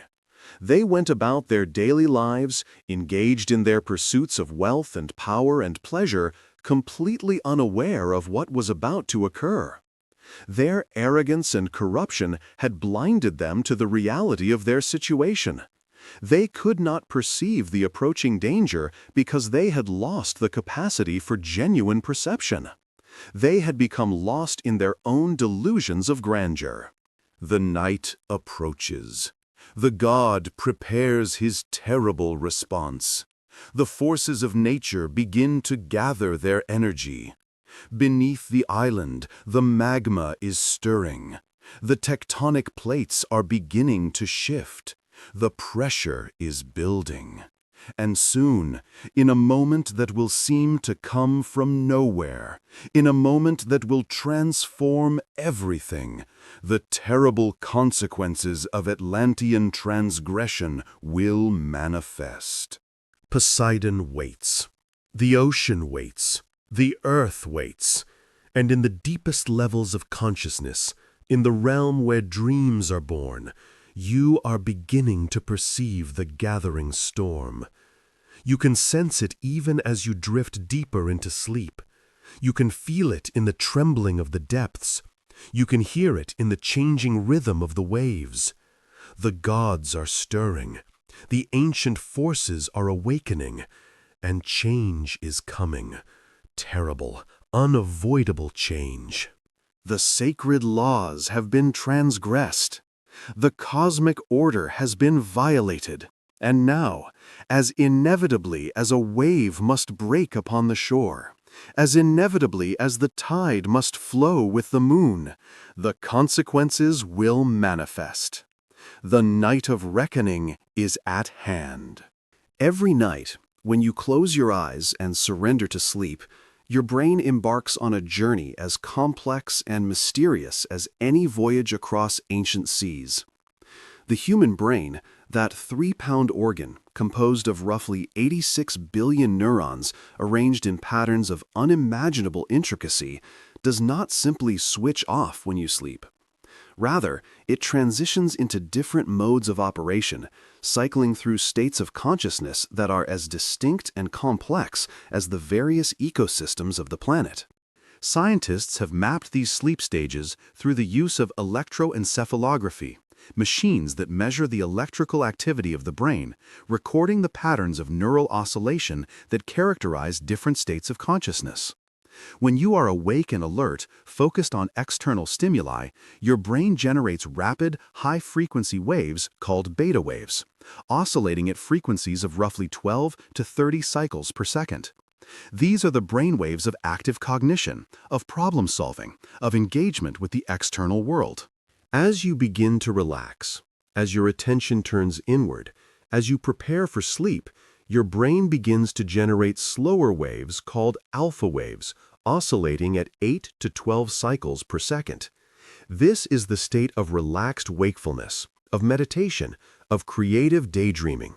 Your body is still alert, but your mind has begun to disengage from the urgency of external demands. As you drift further into the early stages of sleep, theta waves begin to dominate, oscillating at 4 to 8 cycles per second. This is the threshold state between waking and sleeping, the hypnagogic state in which strange visions may appear, in which your sense of self begins to become fluid and undefined, in which the rational editing function of the waking mind begins to release its grip on consciousness. And as you sink deeper into sleep, into the stages called non-REM sleep or slow-wave sleep, delta waves emerge, the slowest and most powerful of the brainwave frequencies, oscillating at 0.5 to 4 cycles per second. These are the waves of deep, restorative sleep, of profound rest, of the deepest unconsciousness. In delta wave sleep, the conscious mind is completely offline. The rational, verbal, analytical functions of consciousness have been entirely suspended. And yet, the brain is actively working, actively engaged in essential processes of restoration and integration. Then, cycling through the night, the brain transitions into REM sleep, rapid eye movement sleep, in which the eyes dart rapidly beneath closed eyelids while the large muscles of the body are paralyzed. In REM sleep, the brain waves return to a frequency similar to waking consciousness. The brain is highly active. Blood pressure and heart rate increase. Body temperature rises. And in this state, dreams occur. vivid, narrative, often bizarre dreams that seem to be generated entirely by the brain itself. Why does the brain cycle through these different states? What purpose do they serve? In recent decades, neuroscientists have begun to understand that sleep is not a passive state of consciousness, not a mere switching off of the brain while the body rests. Rather, sleep is an active state in which the brain performs essential maintenance and integration functions that cannot be accomplished while you are awake. During sleep, memories that have been accumulated during waking hours are consolidated, transferred from short-term storage in the hippocampus to long-term storage in the cortex. Emotional experiences are processed and integrated. Toxic proteins that accumulate in the brain during waking hours are cleared away through the glymphatic system. The neurotransmitter systems of the brain are restored to their baseline levels, preparing for the next period of wakefulness. And dreams, those strange narratives that play out in REM sleep, appear to serve critical psychological and neurological functions. During REM sleep, the brain reactivates neural patterns that have been activated during waking experience. It replays events, but in novel combinations, in creative permutations. It allows the logical, analytical functions of consciousness to go offline, while the more holistic, intuitive, pattern-recognizing functions of consciousness have their chance to work. In dreams, the brain seems to be engaged in a kind of creative problem-solving, sorting through experiences, finding new connections, generating insights that might not be available to the waking, analytical mind. This is why dreams often feel meaningful, why they seem to carry messages or wisdom from some deeper part of ourselves. It is because they literally are the product of the deeper parts of our consciousness, the parts that operate through image and symbol and narrative, rather than through logic and analysis. Now, this is where the connection to mythology and to the Atlantis narrative becomes particularly significant. In dreams, in the state of consciousness where the rational, linguistic, analytical mind has been suspended, the brain generates narratives that are fundamentally mythological in structure. They do not follow the rules of ordinary logic. Cause and effect are suspended. Identities are fluid. You might be yourself, but also someone else at the same time. Time is nonlinear. You might experience events that happened years ago as if they are happening now, or leap centuries into the future in an instant. Space is impossible. Buildings contain rooms that could not physically exist side by side. And yet, within this impossible logic of dreams, there is a deeper truth being expressed. The dream is not bound by the constraints of physical reality or linear logic, so it is free to express psychological and emotional truth in symbolic form. A dream about drowning might express emotional overwhelm. A dream about flying might express a sense of liberation or escape. A dream about a great city burning might express the experience of a psychological structure collapsing. And this is precisely where archetypal mythological narratives like the story of Atlantis become relevant. Atlantis, as a narrative, has the structure of the myth, the logic of a dream. It does not present itself as a historical narrative in the strict sense. Rather, it presents itself as a story that might have happened, could have happened, and which expresses truths about human nature and human experience that transcend any particular historical instance. When you dream, when you are in the state of consciousness where mythological thinking becomes possible, you are literally accessing the same layer of consciousness that produced the myths of Atlantis, the myths of Prometheus and the Titans, the myths of the flood in Sumeria and the Bible, the myths of apocalypse and renewal that appear across every human culture. This layer of consciousness, what Jung called the collective unconscious, is not unique to any particular individual. It is shared across all of humanity, across all cultures, across all times. This is why the same archetypal patterns appear in myths from cultures that have never had contact with each other. This is why the same symbols appear in dreams across different people who have never discussed their dreams. This is why the story of Atlantis, even though it originated in ancient Greece, has resonated across cultures and centuries. In sleep, You are not merely resting your body. You are descending into this shared layer of consciousness. You are gaining access to the archetypal patterns and symbols that all of humanity carries within itself. You are, in a sense, connecting to the deep history of human consciousness, to the accumulated wisdom and the accumulated traumas that humanity has gathered over its entire existence. This is not mystical or supernatural. It is neuroscience. It is the natural operation of the human brain in its deeper modes of consciousness. But it is also, paradoxically, genuinely mystical in the sense that it connects you to something beyond your individual self, something vast and shared and eternal. Now, think about what this means as you continue to descend into sleep, as you continue to listen to this narrative about Atlantis. Your brain is shifting its patterns. Your brain waves are slowing. Your rational, analytical mind is beginning to release its control. And as it does, as you sink deeper into the theta and delta wave states, the mythological layer of consciousness becomes increasingly accessible. The story of Atlantis is not merely words and concepts that your rational mind processes. It is beginning to penetrate into the deeper layers of consciousness where myth operates, where symbols have power, where narrative structure has the ability to directly affect your emotional and psychological state. The ocean sounds that accompany this narrative are working in concert with this process. Research has shown that the pink noise characteristic of ocean sounds has a particular effect on brainwave patterns.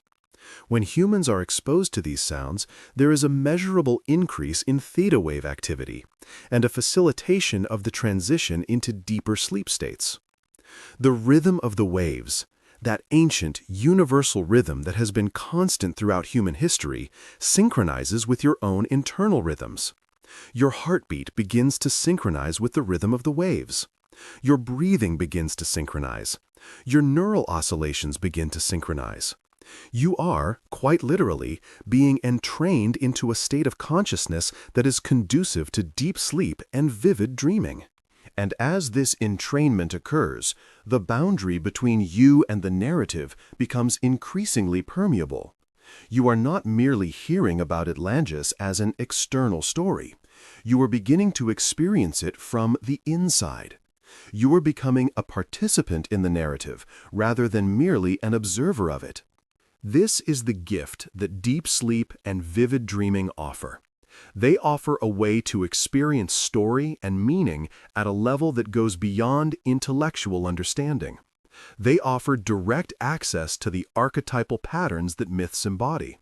They offer a kind of healing that occurs through narrative and symbol, through the integration of stories into your deepest consciousness. In dreams, in the state of consciousness that you are approaching as you listen to these words, the story of Atlantis becomes not merely a story you hear, but an experience you undergo. You are not merely learning about the fall of a civilization. You are undergoing, at the level of your own consciousness, something that parallels the fall of Atlantis. You are experiencing the dissolution of ordinary consciousness, the descent into the unknown, the confrontation with forces beyond your control, the transformation that comes through loss and surrender. And this experience, this narrative that you are undergoing at the deepest levels of your consciousness, carries profound healing potential. Because in experiencing symbolically, in your dreams, the loss and transformation that Atlantis underwent, you are also experiencing something that you have already undergone in your own life. Each of us has experienced the loss of innocence, the collapse of a sense of self that we thought was permanent, the flooding of circumstances that overwhelmed our capacity to control. Each of us has experienced, in other words, something like the fall of Atlantis happening within our own consciousness. And in dreaming this narrative, in experiencing it at the mythological level, you are integrating this experience. You are making meaning from loss. You are recognizing that what you experienced was not merely personal failure or personal tragedy, but an instance of an archetypal pattern that all of humanity experiences. And in making that connection, in recognizing the universal pattern, you are transformed. The meaning of your personal experience shifts. You are no longer alone in your loss. You are part of a vast human continuum extending backward into the distant past and forward into an unknowable future. The sleep sciences have revealed what the mystics and shamans have always known, that sleep is a gateway to profound healing and transformation. That dreams are not merely random neural noise, but meaningful expressions of the deepest levels of consciousness. That narrative and myth are not mere entertainment, but powerful tools for psychological integration and transformation. And so, as you continue to sink deeper into sleep, as the waves of the ocean continue their ancient rhythm, as your brain waves continue their descent toward the delta wave frequencies of deep sleep, trust this process. Trust that your deeper consciousness knows what it needs. Trust that the narrative of Atlantis is entering your mind not by accident, but because it carries a message that your deeper self needs to hear. And allow yourself to be transformed by what you are experiencing in these depths. The descent continues. The darkness deepens. And in that darkness, in those depths where consciousness touches something vast and eternal, the healing begins. For millions of years, the rhythm of waves has been the heartbeat of Earth. Long before human consciousness emerged, long before language or thought or civilization, the ocean was already singing its eternal song. The waves rose and fell according to the pull of the moon and the sun. The tides ebbed and flowed. The wind caught the surface of the water and created patterns of motion that had been repeating since the beginning of time. And in that endless rhythm, there was something that spoke to the deepest layers of existence. Something primordial, something archetypal, something that echoes in the very structure of consciousness itself. When human beings emerged, when they first approached the ocean and listened to its voice, they were encountering something that resonated at the deepest levels of their being. This is why the ocean appears so prominently in mythology, why it is so often portrayed as sacred, why so many spiritual traditions have seen the ocean as a representation of the divine, or of the infinite, or of the source from which all life emerges. The ocean is not merely a geographical feature of the planet. It is also a symbol, a reflection of something deep within consciousness. And the sounds of the ocean, the crash of waves, the whisper of foam, the deep rumble of distant storms, the subtle creaking and groaning of water moving through space, these sounds carry properties that have a direct effect on the human nervous system. This is not mystical or symbolic. It is acoustic and physiological. Scientists classify sounds into different categories based on their frequency characteristics. White noise, familiar from television static or background hum, contains all frequencies at equal intensity, creating a sound that is chaotic and potentially irritating. Pink noise, by contrast, has a different frequency structure. Pink noise has more power at lower frequencies and less power at higher frequencies. This creates a sound that is smoother, more natural sounding, less jarring to the ear. The sound of ocean waves, the sound of rainfall, the sound of wind rustling through trees, these all share the frequency characteristics of pink noise. When humans are exposed to pink noise, several things happen in the body. The nervous system begins to shift from its active, alert state, the sympathetic nervous system state associated with stress and vigilance, toward its resting, restorative state, the parasympathetic nervous system state associated with relaxation and recovery. Heart rate begins to slow. Blood pressure begins to decrease. Cortisol levels, the stress hormone that increases during wakeful alert states, begin to decrease. The muscles begin to relax. The tension that has accumulated in the body during waking activity begins to dissipate. At the neurological level, exposure to pink noise facilitates the slowing of brainwave frequencies. The rapid beta waves of waking consciousness begin to give way to the slower alpha and theta frequencies. The neural activity that characterizes active problem-solving and analytical thinking begins to diminish, and the neural patterns associated with relaxation and internal awareness begin to emerge. Moreover, the sound of ocean waves has a particular structure that makes it especially effective as a facilitator of sleep and relaxation.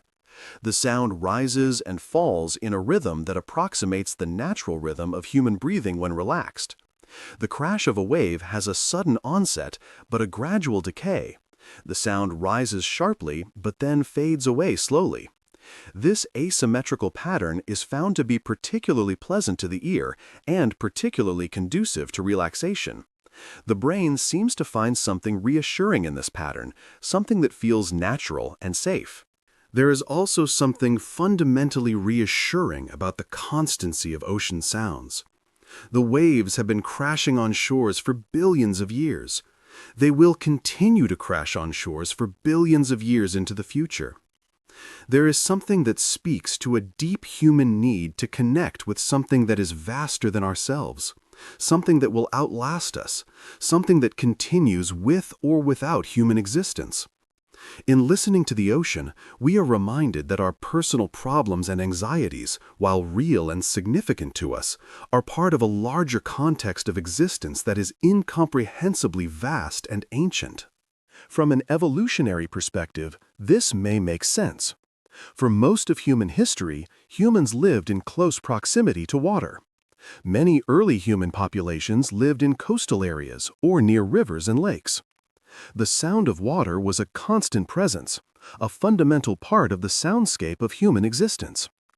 It is possible that our nervous systems evolved to find the sound of water inherently reassuring, inherently associated with safety and survival. Water provided drink and food. Water provided a natural boundary that could be defended. The sound of water was the sound of home. This evolutionary history is encoded in our nervous system. Even though most modern humans no longer live in close proximity to water, even though water is often something we encounter through pipes and faucets rather than directly in nature, our nervous system still responds to the sound of water with the same primordial reassurance that it would have provided to our ancestors. And there is another layer to this. Water is not merely a sound, but also a substance that connects us to something vast and unknowable. The ocean covers more than 70% of the Earth's surface. It contains depths that human technology has only barely begun to explore. It contains life forms that exist in conditions radically alien to human experience. It contains mysteries that may never fully solved. When we listen to the ocean, we are, in a sense, listening to the voice of the unknown, the voice of the vast and the infinite. And there is something paradoxically soothing about this, something that puts our personal concerns into perspective. In the context of sleep induction, ocean sounds serve as what is sometimes called a masking sound. The human brain is sensitive to sudden changes in the acoustic environment. A sound that rises suddenly, a dog barking, a car alarm, a door slamming, will often pull the brain out of sleep or prevent it from falling asleep in the first place. The brain is evolved to detect these sudden sounds as potential dangers. But a constant, unchanging sound, the steady rhythm of ocean waves, the patter of rainfall, can actually be less disruptive than silence. The constancy of the sound masks the sudden, unpredictable sounds that might otherwise grab the brain's attention. Moreover, the repetitive, rhythmic nature of ocean sounds engages what is called the default mode network of the brain, the network of neural regions that are active when the brain is not engaged with external task demands. When the default mode network is activated, the brain enters a mode of introspection, of self-referential thinking, of mind-wandering. This is the state of consciousness that is conducive to relaxation and meditation. By providing a rhythmic stimulus that engages this default mode network, ocean sounds facilitate the transition from task-focused consciousness into the mode of consciousness that is conducive to sleep and dreaming. Now, as you listen to the ocean sounds that accompany this narrative, allow yourself to notice what is happening in your body. Your breathing may have become slower, deeper, more regular. Your muscles may have relaxed. The tension that you carry from the day may have begun to melt away. Your mind may feel less busy, less crowded with the usual concerns and preoccupations. This is not imagination or placebo. This is the actual, measurable effect of ocean sounds on your nervous system. And as your body relaxes, as your nervous system shifts into its parasympathetic mode, as your brain waves begin their descent toward the frequencies associated with sleep, you are also beginning to shift at a psychological level. The concerns and anxieties of your waking life have not disappeared. They are still there, in the back of your mind, but they have receded into the distance. They have become less urgent, less demanding of your attention. In their place, a different quality of consciousness has begun to emerge. There is space now for other things, for reflection, for imagination, for the deeper layers of awareness that are usually crowded out by the urgencies of waking life. This is the beginning of what might be called a threshold state, a state that is neither fully waking nor fully asleep, but something in between. In this threshold state, the barriers between different layers of consciousness become more permeable. What seems real and necessary in waking consciousness becomes less certain. What seems impossible or irrelevant in waking consciousness becomes more accessible. In this threshold state, you become open to receiving the messages that your deeper consciousness has to communicate. And the story of Atlantis, the narrative that you are hearing, is designed to enter your consciousness in this threshold state. In your ordinary waking consciousness, your critical, analytical mind would examine this story and find it lacking in historical evidence. It would note the inconsistencies and the implausibilities. It would explain away the myth as a philosophical allegory or a creative fiction. And all of this would be true from the perspective of waking consciousness. But in this threshold state, in the state of consciousness that is being facilitated by the ocean sounds and the gentle rhythmic narration, the story operates differently. It is not received as a claim about historical fact, but as a narrative that speaks to something deeper than facts. It is received by the mythological layer of consciousness, the layer that does not distinguish between literal truth and metaphorical truth, but experiences narrative as a direct transmission of meaning and understanding. And in this state, the story begins to do its healing work. In this state, the narrative of Atlantis, with all its images of rise and fall, achievement and loss, beauty and destruction, begins to echo with the patterns of your own life, your own consciousness, your own experience. The specific geographical and historical details become less important. What becomes important is the pattern, the archetypal structure of the story, the way that mirrors and illuminates aspects of your own experience that you may not have been able to perceive from the perspective of ordinary waking consciousness. The ocean continues its rhythm. The waves continue their ancient dance. And in the space that this creates, in the gift of relaxation and opening that the ocean sounds provide, the narrative of Atlantis has the opportunity to penetrate deeply into your consciousness, to work at levels far below the threshold of ordinary awareness, to plant seeds that will grow and develop in the hidden chambers of your mind. This is the purpose of gentle, sleep-inducing narratives accompanied by ocean sounds. It is not merely to put you to sleep, though deep sleep is certainly a gift that is being offered. It is to create a state of consciousness in which deeper healing can occur, in which the mythological layer of your consciousness can become active and responsive, in which the wisdom that lives in symbol and story can penetrate through the barriers of your ordinary critical consciousness and do its work in the depths. So allow yourself to continue sinking into this state. Allow the ocean sounds to work their ancient magic on your nervous system. Allow your body to relax completely. Allow your mind to drift and wander. Allow the barriers between conscious and unconscious, between waking and sleeping, between self and other, to become increasingly permeable and undefined. You are safe. You are supported. And in these depths, something very old and very wise is waiting to communicate with you. The ocean calls. The waves continue their eternal rhythm. And in that rhythm, in that call, all the healing that you need is contained. There is something ancient in the human response to a gentle whisper, a voice so close it seems to speak directly to the most vulnerable part of your mind. This is not merely a modern phenomenon. Throughout human history, whispered words have carried a particular power. Lovers whisper to each other in the dark.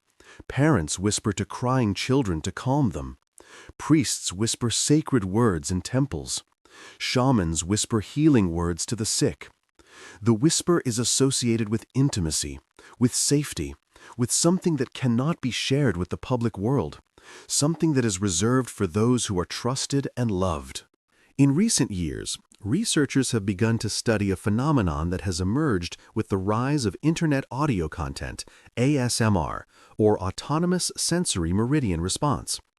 ASMR refers to a tingling sensation that some people experience in response to particular auditory or visual stimuli. These stimuli include soft, whispering voices, the sound of pages turning, the sound of someone tapping their fingernails on a hard surface, the sound of someone combing their hair, or someone carefully folding fabric. For those who experience ASMR, exposure to these stimuli creates a cascade of relaxing sensations that typically begin at the back of the scalp and move downward through the back of the head and down the spine, creating a feeling often described as deeply pleasurable and calming. Not everyone experiences ASMR. For some people, these sounds trigger irritation or anxiety rather than relaxation. But for those who do experience it, the effect can be profound. People who experience ASMR report that it helps them fall asleep, that it reduces anxiety, that it provides relief from conditions like chronic pain or post-traumatic stress. ASMR content has become enormously popular on platforms like YouTube and TikTok, with some ASMR creators accumulating millions of followers who regularly listen to their content to facilitate sleep or relaxation. But what is interesting about ASMR from the perspective of this narrative is not merely the physiological response, though that is certainly real and measurable. What is interesting is the psychological and emotional dimension of the experience. When someone listens to a soft whisper, when they hear someone speaking in a gentle, caring tone, when they experience that sense of closeness and intimacy with the voice, something deeper than mere nervous system relaxation is occurring. The human brain is intensely social. We are creatures who evolved to live in groups, to respond to facial expressions and vocal tones and body language. A vast proportion of our brain is dedicated to processing social information. When we hear someone speak in a gentle, caring tone, when we perceive vocal patterns that indicate safety and acceptance, our brain is receiving information that triggers pro-social, affiliative responses. We feel that we are being cared for. We feel that it is safe to lower our defenses. We feel that we can trust. And this is particularly powerful when the person hearing the whispered voice is in a vulnerable state, lying in bed at night, preparing for sleep, in a state where the conscious defenses have begun to weaken and the deeper layers of consciousness are becoming more accessible. In this vulnerable state, the gentle whisper has an almost hypnotic effect. It speaks not to the rational, analytical mind, but directly to the emotional, embodied mind. It says, through its tone and quality and intimacy, you are safe, you are cared for, you can let go, you can rest. This is why so many people use ASMR content as a tool for sleep induction. It is not merely the acoustic properties of the sounds. It is the emotional content, the sense of being cared for, the experience of intimacy and safety that these sounds convey. Now, think about what this means in the context of the narrative that you are hearing. This is not merely a disembodied voice reciting information. This is a voice that is speaking to you with a particular intention and a particular quality of presence. The voice is gentle, unhurried, modulated to convey care and attention. The voice is close, intimate, as if the person speaking is right beside you, interested in you, focused entirely on you and your experience. In this context, the story of Atlantis is not merely a historical narrative or a philosophical allegory that you are being asked to analyze and understand. It is a narrative that is being offered to you as a gift, as a story that someone cares enough about to share with you in this intimate way. And this fundamentally changes the experience of receiving the narrative. It changes what the narrative can communicate to you and how deeply it can penetrate into your consciousness. There is a reason that storytelling has been one of the primary methods of human transmission of culture, wisdom, and meaning for tens of thousands of years. Before writing was invented, before books existed, stories were passed from person to person, from generation to generation, in face-to-face conversation, often spoken aloud, often whispered in moments of intimacy. And in this face-to-face transmission, something was communicated that goes beyond the mere content of the words. The tone of the storyteller's voice, the pauses and emphases, the emotional presence of the person telling the story, all of this was part of what was being transmitted. Modern technology has given us many gifts, but one thing that it took away was this face-to-face, intimate transmission of story. We no longer gather around fires to hear stories from our elders. We no longer sit in community spaces listening to tales that connect us to our collective past. Instead, we read stories silently, alone, from pages or screens. We consume narratives as products rather than receiving them as gifts from people who know us and care about us. But the deep human need for intimate, face-to-face story transmission has not disappeared. And this is why, in the modern age, there has been such a resurgence of audio-based storytelling, podcasts, audiobooks, guided meditations, ASMR content. These forms return something of the intimacy and presence that has been lost in our transition to visual, textual forms of communication. When you listen to a story being told in a gentle, intimate voice, whether that voice is delivered through headphones, through speakers, or through your imagination as you read these words, you are participating in something very ancient. You are participating in the ritual of transmission that has been central to human culture since the beginning of language. And in participating in this ritual, something in your consciousness recognizes this. Something in you responds to the ancient form, even as the content of the story addresses modern concerns and contemporary understanding. The psychology of ASMR, from a neuroscientific perspective, involves the activation of several brain systems. The auditory cortex is engaged in processing the sounds. The emotional processing centers of the brain are activated in response to the perceived care and attention of the voice. The reward centers of the brain, particularly the areas involved in social bonding and attachment, begin to activate in response to the intimate quality of the communication. And as all of these systems activate together, there is a cascade effect in which the brain transitions into a state of profound relaxation and openness. Neurotransmitters like serotonin and oxytocin, the chemicals associated with well-being, trust, and attachment, are released in greater quantities. Stress hormones like cortisol decrease. The default mode network of the brain becomes more active, while the task-positive network becomes less active. The barriers between different regions of the brain become more permeable, allowing for the integration of information that would not normally be brought together in waking consciousness. And in this neurochemical and neurological state, created by the combination of gentle vocal tones, intimate presence, ocean sounds, and the archetypal narrative structure of a myth, you become open to receiving messages from your deeper consciousness. You become receptive in a way that you are not in your ordinary waking state. The defenses that normally prevent certain material from reaching consciousness begin to soften and become permeable. This is not manipulation. It is not an attempt to circumvent your conscious choice or agency. Rather, it is a creation of conditions in which deeper communication becomes possible. It is similar to the way that a therapist creates a safe, accepting environment in which a client can begin to explore difficult emotions or memories. The safety and acceptance create the conditions in which authentic emotional process can occur. And the story of Atlantis, conveyed in this context of safety and intimacy, has the opportunity to speak directly to your deeper consciousness. The story can communicate at levels that bypass the resistance and skepticism of your rational mind. It can work its way into the myths and symbols and archetypal patterns that structure your consciousness at the deepest levels. Close your eyes if they are not already closed. Notice the quality of the voice that you are hearing. Notice the care and intention with which the words are being conveyed. You are not merely hearing information. You are being cared for.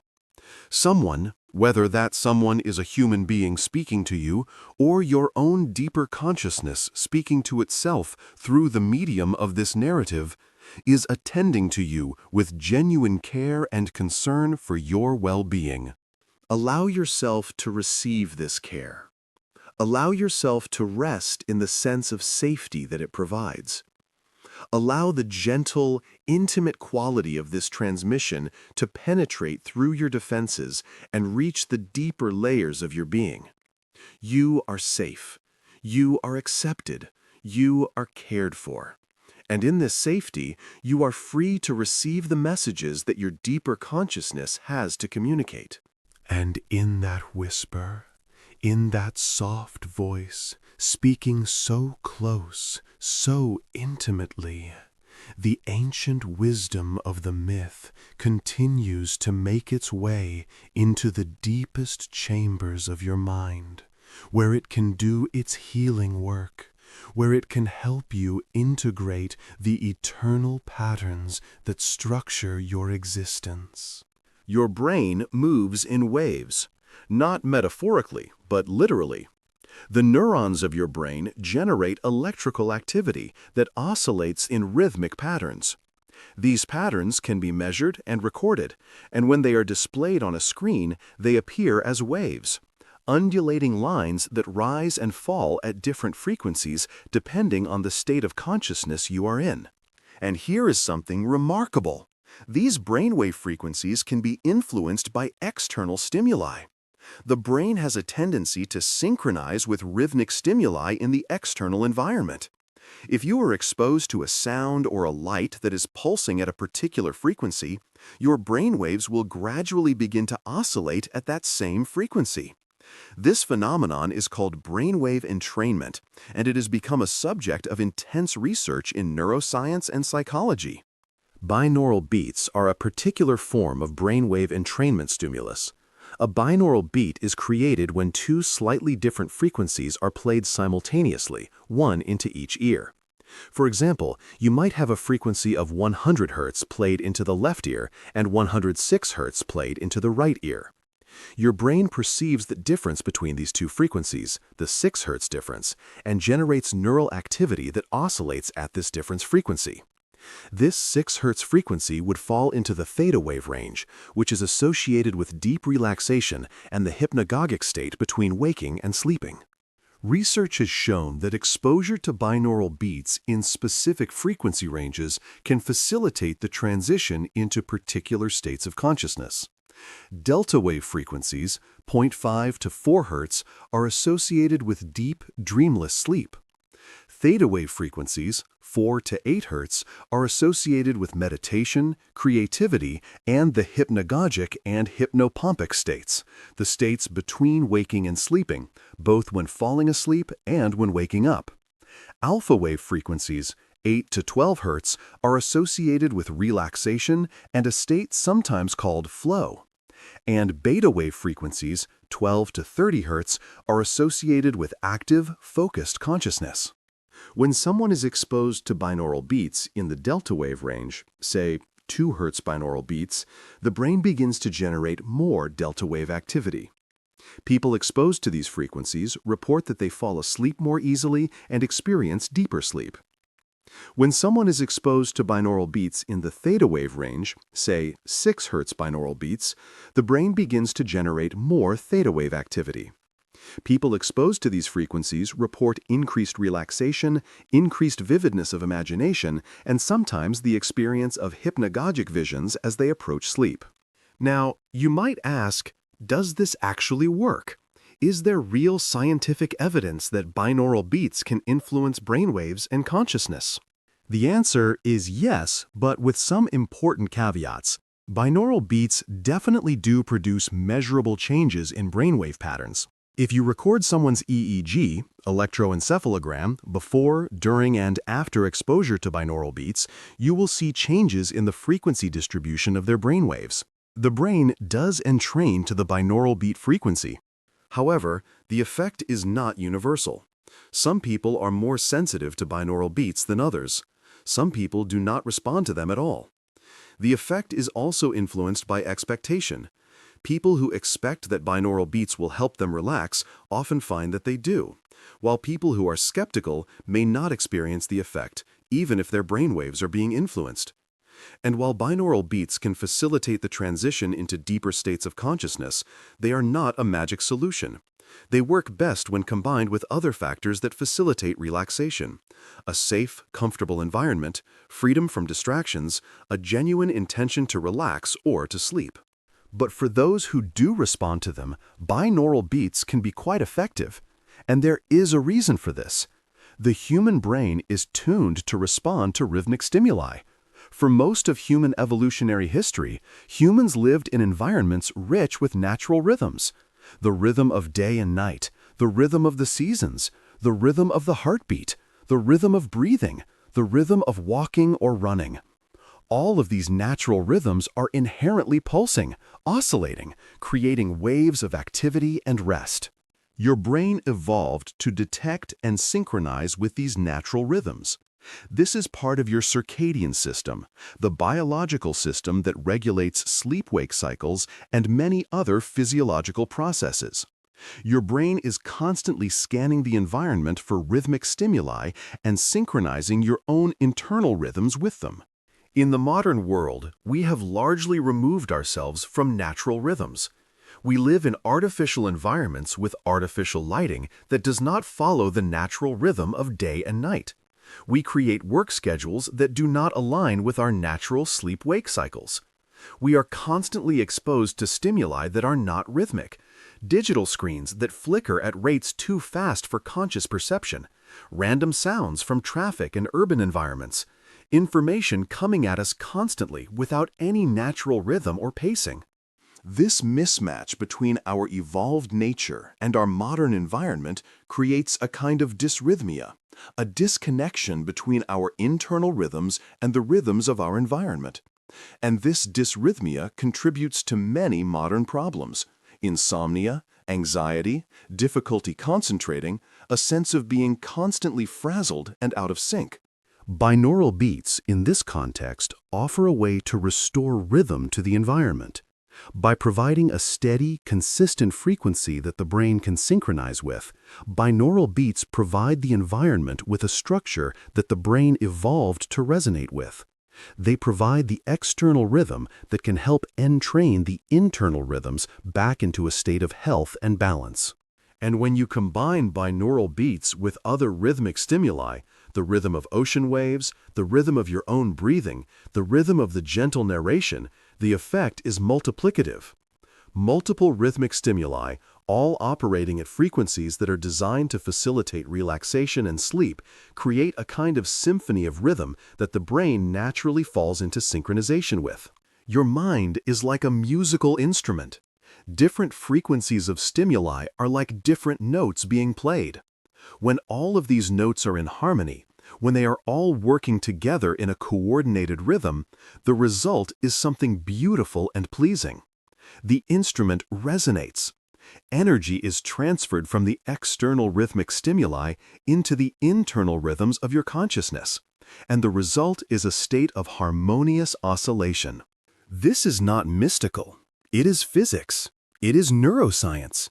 It is the natural way that complex oscillating systems respond to external rhythmic stimuli. Now, as you continue to listen to this narrative, as you continue to descend into deeper states of consciousness, imagine that your brain is already beginning to entrain to the multiple rhythmic stimuli that are present in this environment. The rhythm of the ocean waves is one frequency. The rhythm of the narration, the pauses, the pacing, the stress patterns of the words, is another frequency. If binaural beats are present in the audio, which they may be, though you may not consciously perceive them, they are providing another layer of rhythmic stimulation. All of these rhythms, working together, are gently guiding your brain toward the frequencies associated with deep relaxation and sleep. Your brain waves are slowing. The boundary between your conscious and unconscious mind is becoming increasingly permeable. The concerns and preoccupations of your waking life are receding further into the distance. And as your brain waves slow, as you descend through the different frequencies of consciousness, you are literally moving toward the states in which dreaming occurs. The theta waves of the hypnagogic state are approaching. Soon, if you allow it, you will pass through these theta wave frequencies and begin to enter the delta wave frequencies of deep sleep. And in the deep sleep that follows, in the REM sleep where vivid dreams occur, you will have the opportunity to engage with the mythological material that this narrative has been introducing to your consciousness. The story of Atlantis will live in your dreams. The images of the concentric rings, the temple of Poseidon, the catastrophic destruction, these will blend with your own memories and experiences, creating new patterns, new meanings, new insights that only emerge in the state of consciousness that is possible in sleep and dreaming. And when you wake, you may not consciously remember the dreams that you have had, but something will have changed. Some integration will have occurred at the level of your deeper consciousness. The rhythm that you have experienced, the myth that you have immersed yourself in, the descent that you have undergone, these will have done their work in the hidden chambers of your mind.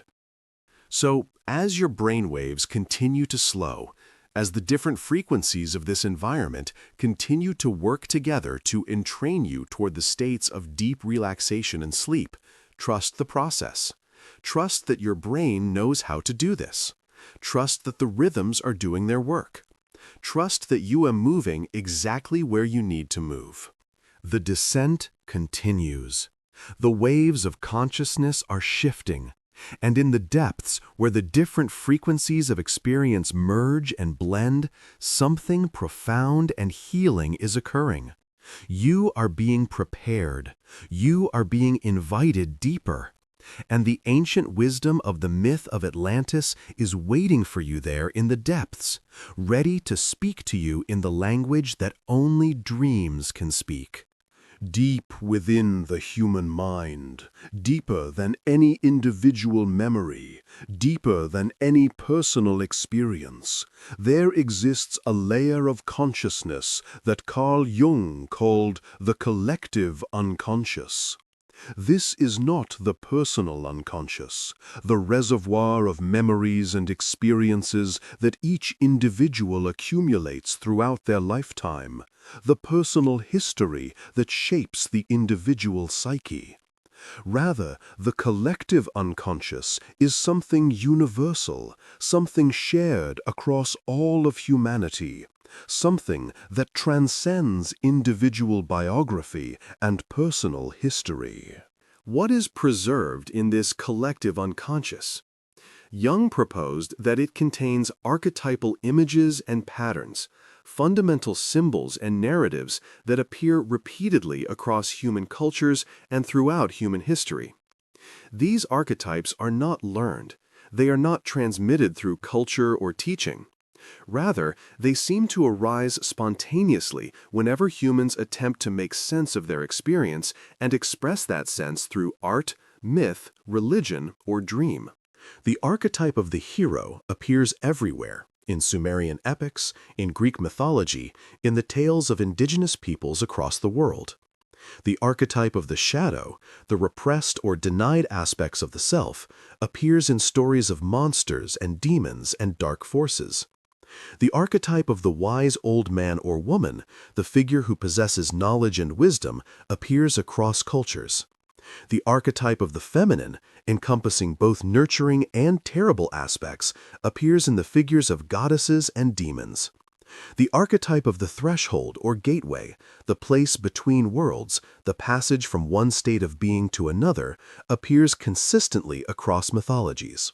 And the archetype of the fallen utopia, the image of a perfect civilization that through its own flaws or the action of fate has fallen into ruin, appears everywhere as well. The Garden of Eden, the age of the golden race in Greek mythology, the civilization of the Dreamtime in Aboriginal mythology, the great kingdoms of the distant past in Hindu philosophy. All of these represent the same archetypal pattern. A state of perfection followed by loss, a paradise that has been lost, a state of consciousness or a stage of civilization that has been left behind. Atlantis is a crystalline expression of this archetype. Whether or not Plato knew of an actual civilization that had been destroyed, whether or not the story was based on the historical Minoan eruption, he was certainly tapping into an archetypal pattern that resonated deeply with fundamental human experience. He was expressing through the specific narrative of Atlantis a truth about human nature and human history that transcends any particular historical instance. But why would such archetypal patterns exist? How could all humans share memories or patterns that have not been transmitted through teaching or cultural exchange? Jung suggested a somewhat controversial theory, that the archetypes represent the accumulated psychological experience of humanity. That just as the individual unconscious contains the accumulated experience of the individual's lifetime, so too the collective unconscious contains the accumulated experience of humanity throughout its entire evolutionary history.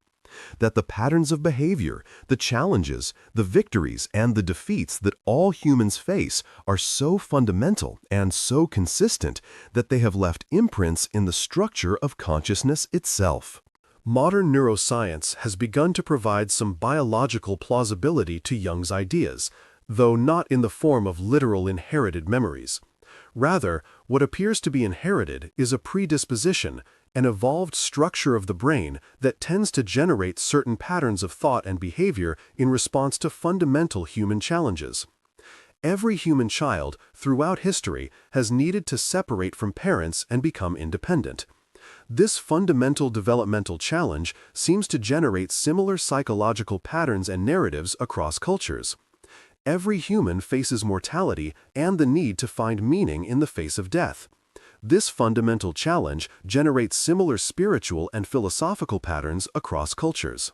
What Jung called archetypes, modern cognitive science might call deep patterns of meaning-making or fundamental cognitive schemas, basic structures through which humans organize experience and generate narratives.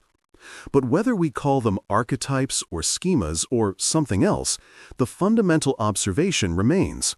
Certain patterns of meaning and narrative appear across human cultures with remarkable consistency. Now, what is particularly interesting about archetypes is that they become most active and most powerful not in waking consciousness, but in the state of consciousness that characterizes dreams and deep meditation and hypnotic states. In other words, they become most active precisely in the kinds of consciousness that you are approaching as you listen to this narrative. Jung spent much of his career studying dreams and working with patients to interpret the symbolic content of dreams. He noticed that even when people had had no exposure to world mythology, when they had never read about other cultures or other mythologies, they would still generate dream imagery that was strikingly similar to archetypal figures and narratives from distant cultures. A person in modern America who had never studied Hindu mythology would dream of figures that resembled Hindu deities. A person in Europe who had never encountered Mesoamerican mythology would dream of symbols and structures that resembled Mayan or Aztec art. What was happening was that the person's dream consciousness was accessing the collective unconscious directly, generating images that expressed archetypal patterns without having learned them from any external source. The dream was drawing from the deep layer of shared human consciousness, the layer where the patterns of humanity's collective experience are preserved. This has profound implications for understanding the significance of the Atlantis narrative. The story of Atlantis is not merely a story that we are told, that we learn from books or from other people. When we encounter the story of Atlantis, particularly when we encounter it in a state of consciousness that facilitates access to the deeper layers of our mind, such as the state you are approaching as you listen to this narrative, we are not merely receiving external information. We are encountering something that resonates with patterns that already exist within us, within the collective layer of consciousness that we all share. The images of Atlantis, the perfect city, the concentric rings of order and beauty, the corruption and pride, the catastrophic fall, the sinking into the waters. These images speak directly to the archetypal layer of consciousness because they embody archetypal patterns. The specific story of Atlantis is a vehicle through which these archetypal patterns can be expressed and experienced. And when you encounter these archetypal patterns in sleep, when you encounter the story of Atlantis in the hypnagogic state or in dreams, something remarkable can occur. The boundary between this is an external story that I am hearing and this is my own deepest consciousness expressing itself through narrative becomes increasingly blurred. You are not merely hearing about Atlantis. You are simultaneously, at the level of your deeper consciousness, experiencing your own inner Atlantis, the fallen utopia within your own psyche, the corruption and loss that you have experienced in your own life, the possibilities for restoration and integration that exist within you. This is why myths are so powerful. They are not powerful because they are factually accurate. They are powerful because they allow external narrative to align with internal archetypal patterns. When the two align, when the story you are hearing resonates with the story that your deeper consciousness is generating, there is a kind of resonance that can lead to profound psychological integration and healing. Consider the experience of watching a great film or reading a great work of literature. Sometimes, a work of art will affect you deeply, more deeply than can be explained by the mere facts of the story. You may find yourself weeping at scenes that objectively are just scenes from a movie or scenes from a book. Why does this happen? It happens because the artistic work is activating archetypal patterns within your consciousness. The story of a hero on a journey is not just a story about a hero. It is your story. It is the story of your own life's journey, your own encounters with obstacles and challenges, your own search for meaning and purpose. And this is why the story of Atlantis continues to move people, continues to inspire explorers and researchers and artists and dreamers, continues to capture the imagination more than 2,000 years after it was first written down. Because Atlantis embodies archetypal patterns that are deeply resonant with fundamental human experience. And every person who encounters the story at some level recognizes themselves in it. They recognize their own story in the story of Atlantis. As you continue to sink deeper into the state of consciousness that facilitates access to these archetypal layers, the story of Atlantis becomes increasingly alive for you. It is not merely a story that you are hearing. It is something that you are experiencing from the inside, something that is activating patterns within your own consciousness, something that is allowing your deeper self to communicate with your waking self. The collective memory of humanity, the record of all that humanity has experienced, all that humanity has learned, all that humanity has become, is not stored in libraries or historical records. It is stored in consciousness itself. It is encoded in the structure of the brain, in the patterns of meaning-making that every human generates, in the dreams and myths and visions that emerge whenever human consciousness is allowed to access its deeper layers. And when you dream of Atlantis, when Atlantean imagery appears in your sleep tonight, you are not dreaming of a historical place. You are not dreaming of a lost geographical location that you have never seen. You are encountering an archetype, a fundamental pattern of human consciousness that speaks to universal human experience. You are encountering, in symbolic form, patterns of rise and fall, creation and destruction, perfection and corruption, that characterize not just history, but the inner landscape of every human heart. This is the gift that the collective unconscious offers. It offers the knowledge that you are not alone in your experience. The losses that you have experienced, the falls that you have undergone, the corruption and degradation that you have witnessed in the world and in yourself, these are not unique to you. They are part of a pattern that extends back through all of human history, that is shared by all of humanity, that is encoded in consciousness itself. And in recognizing this, in seeing your personal experience as part of this larger human pattern, something shifts. Your personal tragedy becomes part of a larger story. Your personal loss becomes part of a larger cycle of loss and renewal. Your personal struggle becomes part of a larger human struggle for meaning and wholeness. The collective unconscious offers not merely the record of humanity's losses and traumas, it also offers the record of humanity's resilience and recovery. For every archetype of destruction, there is an archetype of renewal. For every pattern of fall, there is a pattern of resurrection.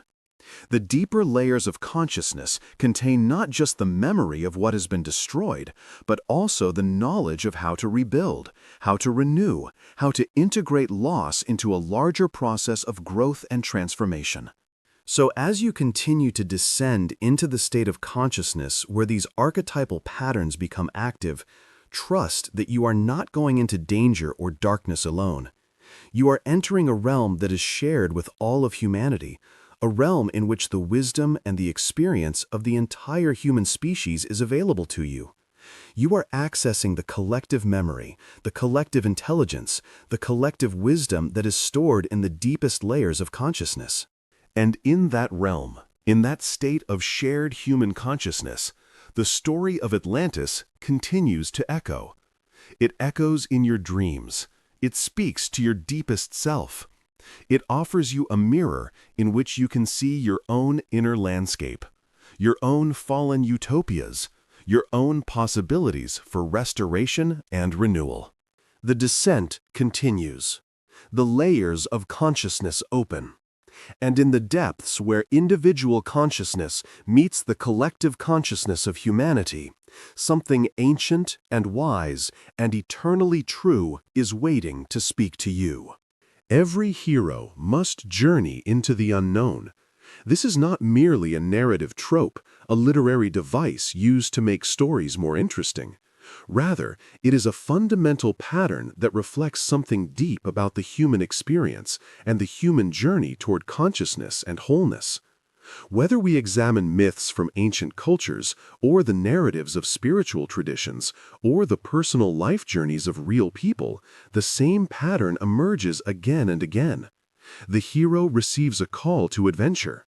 The hero ventures into unknown territory, leaving behind the safety and familiarity of home. The hero faces obstacles, undergoes trials, confronts danger. And if the hero survives these trials and learns what needs to be learned, the hero returns, transformed, carrying gifts or wisdom that can benefit the community.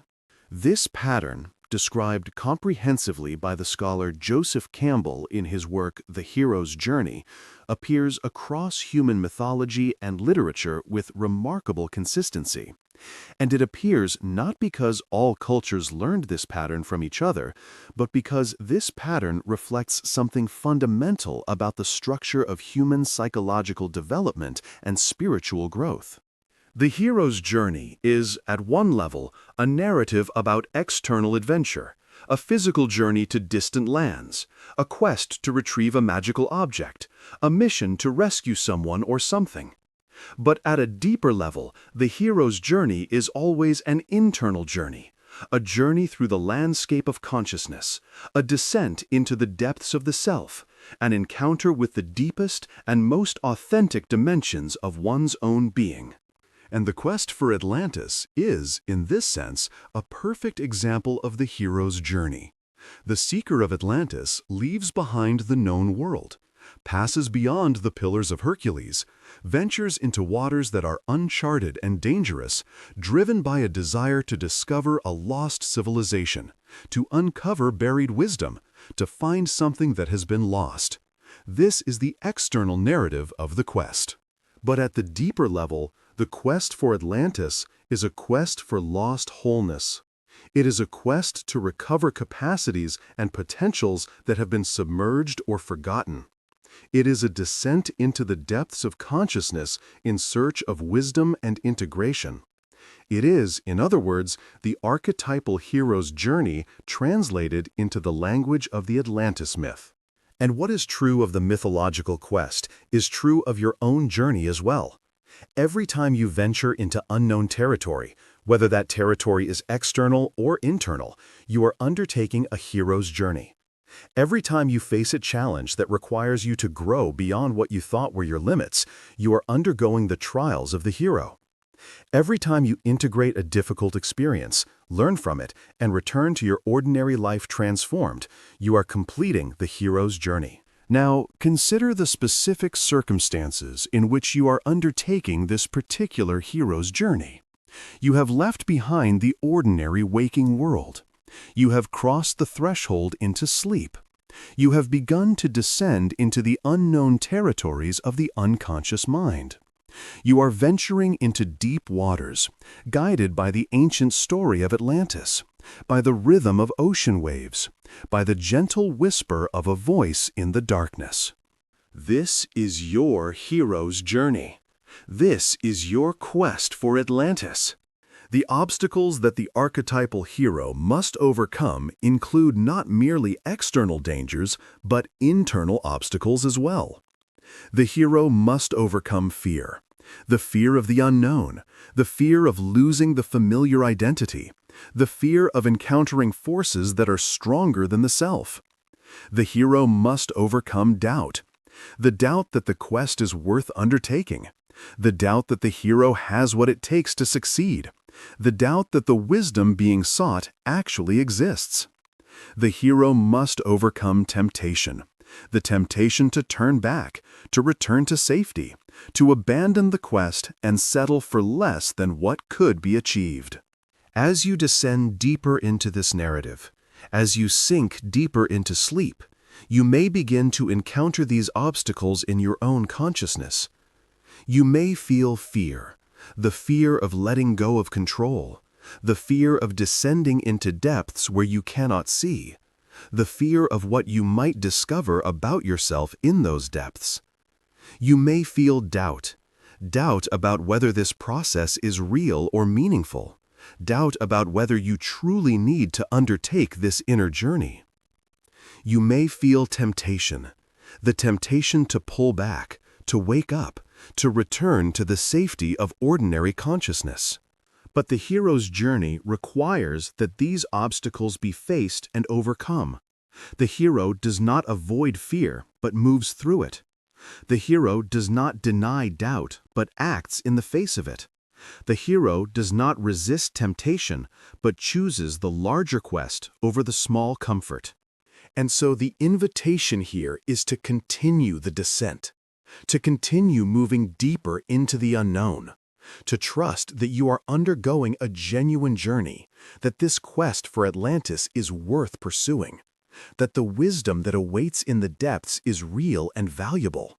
The archetypal hero also receives gifts along the way, gifts from mentors, gifts from allies, gifts that come from confronting difficulties and emerging victorious. What gifts might you receive on your quest for Atlantis? One gift is the gift of perspective. In descending from the familiar world into the depths of the unconscious, you gain perspective on the familiar world. What seemed permanent and necessary in ordinary waking consciousness is revealed, from the deeper perspective, to be temporary and contingent. This can be terrifying, but it can also be liberating. To see that what you thought was fixed and immutable is actually flexible and changeable is to gain a kind of freedom. Another gift is the gift of connection.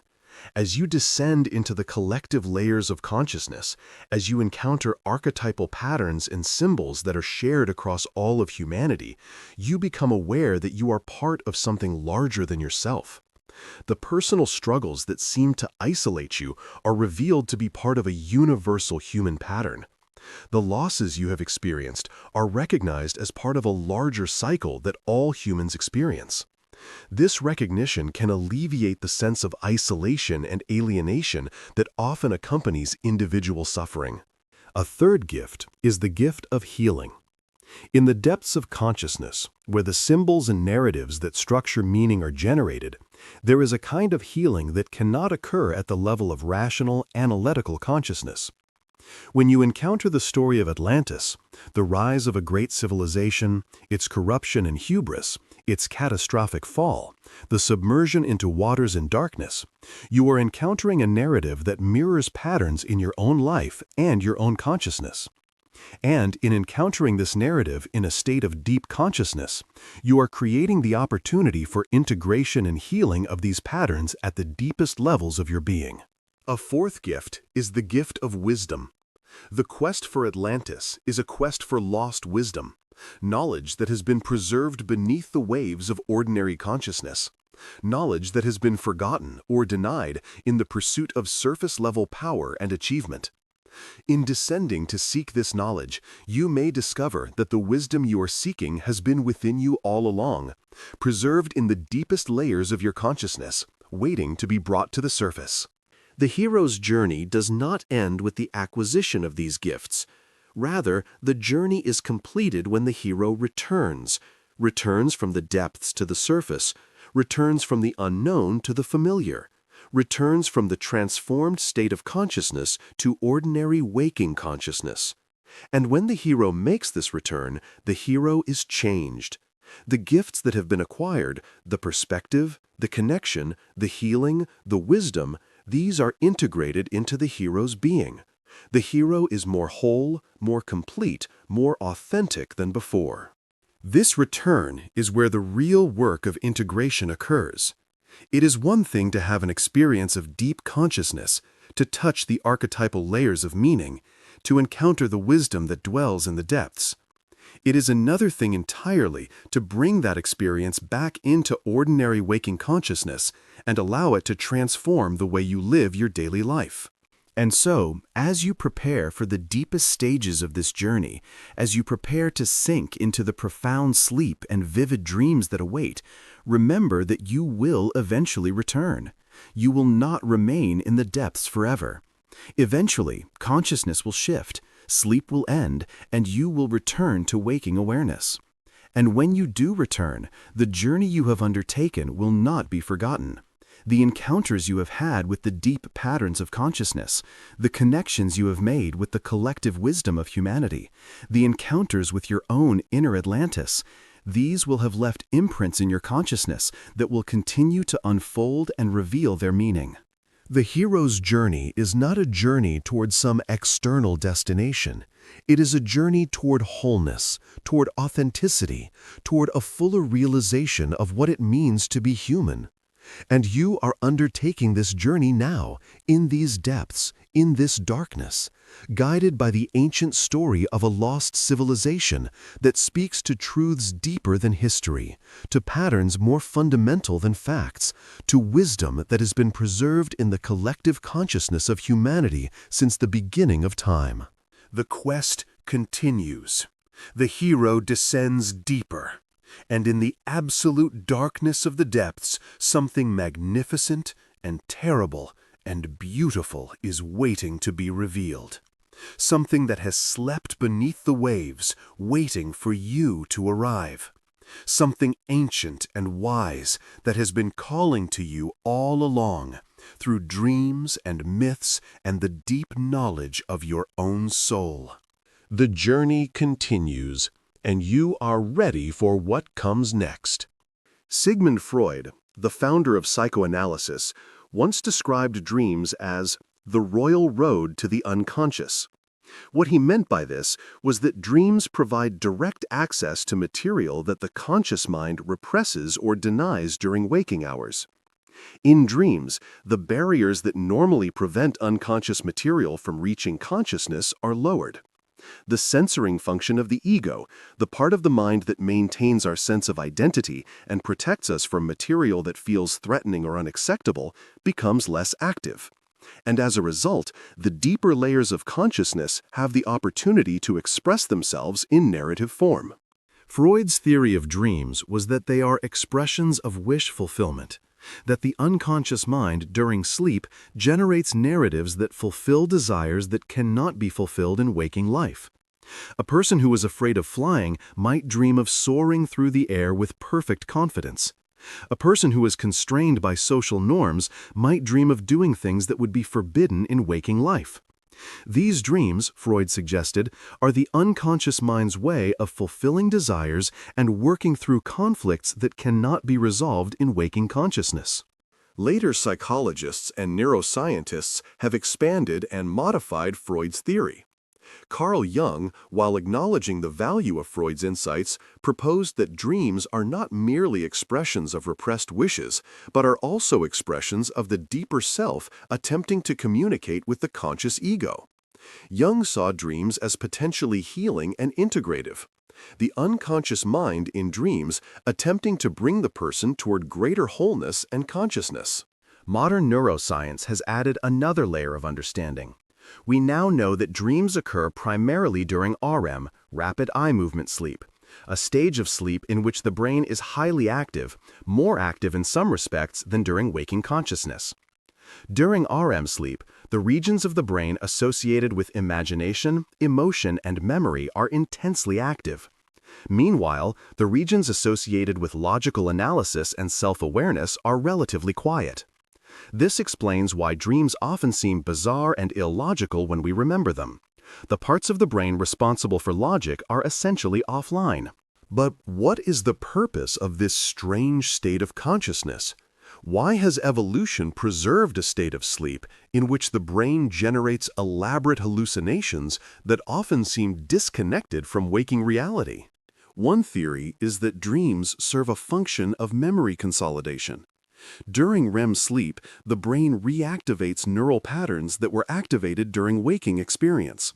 It replays events, but in novel combinations, creating new associations and new meanings. In doing so, it appears to be integrating new experiences into the long-term structure of memory and understanding. Another theory is that dreams serve a function of emotional processing. Traumatic experiences, difficult emotions, unresolved conflicts, these can be processed and integrated during REM sleep in ways that are not possible during waking consciousness. The bizarre, hallucinatory nature of dreams may actually be helpful in this process because the strangeness creates distance and safety. The emotion can be processed without the overwhelming intensity that would occur if the experience were encountered in waking consciousness. A third theory is that dreams serve a function of creative problem-solving. In dreams, the usual rules of logic and physical possibility are suspended. Impossible things can happen. Contradictions can coexist. And in this state of creative freedom, the brain can explore novel combinations of ideas and experiences, potentially generating insights that would not be accessible in waking consciousness, where the rules of logic constrain thought. And perhaps most intriguingly, dreams seem to serve a function of accessing archetypal patterns and universal meanings. Even when people have had no exposure to world mythology, their dreams will generate imagery that remarkably resembles archetypal figures and symbols from distant cultures. This suggests that dreams provide direct access to the collective unconscious, to the layer of shared consciousness that contains the accumulated patterns and symbols of the entire human species. Now, what does this have to do with the story of Atlantis and with the state of consciousness that you are approaching as you listen to this narrative? As you sink deeper into sleep, as the boundary between waking and dreaming becomes increasingly permeable, the Atlantis narrative that you are hearing is beginning to interact with the deeper layers of your consciousness where dreams are generated. The story is not merely an external narrative that you are passively receiving. Rather, it is beginning to penetrate the layers of consciousness from which your own dreams emerge. And what your dreams will do is to integrate this narrative with your own personal experience. The images of Atlantis, the perfect city, the corruption and fall, the sinking into the waters, will blend with your own memories, your own losses, your own experiences of things that seemed permanent but proved to be temporary. The archetypal patterns that the Atlantis myth embodies will activate similar patterns in your own consciousness. And your dreams will create new narratives that synthesize the external story with your internal world. When you dream tonight, and you will likely dream more vividly than you normally do, precisely because your consciousness has been immersed in mythological imagery and guided into states of consciousness that facilitate vivid dreaming, you may not necessarily dream explicitly about Atlantis. You may dream of your own life, your own circumstances, but transformed in ways that reflect the themes and patterns of the Atlantis narrative. You may dream of water, of descending into depths, of structures collapsing, of transformation and loss. Or you may dream in more abstract patterns, in emotional and symbolic forms that your waking mind would find difficult to translate into words. And if you do dream explicitly of Atlantis, if Atlantean imagery appears directly in your dreams, understand that this imagery is not external. It is not that you are somehow traveling to an external place and observing an external city. Rather, you are encountering the Atlantis that exists within your own consciousness, your own inner Atlantis, your own lost civilizations of self, your own structures that have risen and fallen, your own possibilities for renewal and restoration. This is what Freud meant by dreams being the royal road to the unconscious. In dreams, you gain access to the deepest layers of your own psyche, the layers that generate meaning and narrative, the layers that connect you to the collective consciousness of humanity. And through this access, through the symbolic narratives that your dreams generate, profound healing and integration become possible. One of the most valuable aspects of working with dreams is that dreams present material in a form that can be worked with. A person who is conscious during waking hours might intellectually understand that they need to release something, to let go of an attachment, to accept a loss. But this intellectual understanding may not penetrate deeply enough to create real change. However, if the same material appears in a dream, if you dream, for example, of clinging to something as the water rises around you, of having to choose between drowning or letting go, the emotional truth of the material can be encountered directly. The dream presents the material in a form that engages the deeper layers of consciousness, the layers that actually generate the thoughts and emotions and behaviors of your waking life. And the more vivid the dream, the more emotionally engaging it is, the more profound the impact on your waking consciousness. Which is precisely why the state of consciousness that you are approaching, the state of profound sleep and vivid dreaming that will result from your immersion in ocean sounds, gentle narration, and the mythological story of Atlantis, offers such profound potential for healing and transformation. The narrative of Atlantis, because it expresses archetypal patterns that are universal in human experience, will resonate with the deepest patterns of your own consciousness. As your dreams work to integrate this narrative with your personal experience, they will be processing not merely the story of a lost civilization, but the patterns of loss and transformation that characterize your own life. Your dreams will be your deeper consciousness's way of integrating and healing these patterns. And just as Freud understood that dream symbols should not be interpreted literally, but understood as expressions of deeper meaning, so too should the dreams that emerge from your encounter with the Atlantis narrative be understood. When you dream of drowning, it may not mean that you fear literal drowning. It may mean that you are processing an experience of emotional overwhelm, of being unable to cope with circumstances. When you dream of beautiful structures collapsing, it may not mean that you expect literal architectural collapse, but that you are processing the dissolution of structures in your psyche, beliefs, identities, certainties that have been upheld but are now being questioned or transformed. This is the healing work that dreams do. This is why cultures across history have valued dreams as sources of wisdom and healing. This is why shamans and healers have used dreams as tools for transformation. This is why meditation traditions and spiritual practices often incorporate dream work. And tonight, as you drift deeper into sleep, as your consciousness enters the profound depths where dreams are generated, trust that your deeper mind knows what it needs to process and integrate. Trust that the dreams that emerge will be exactly what your consciousness needs in order to move toward greater wholeness and authenticity.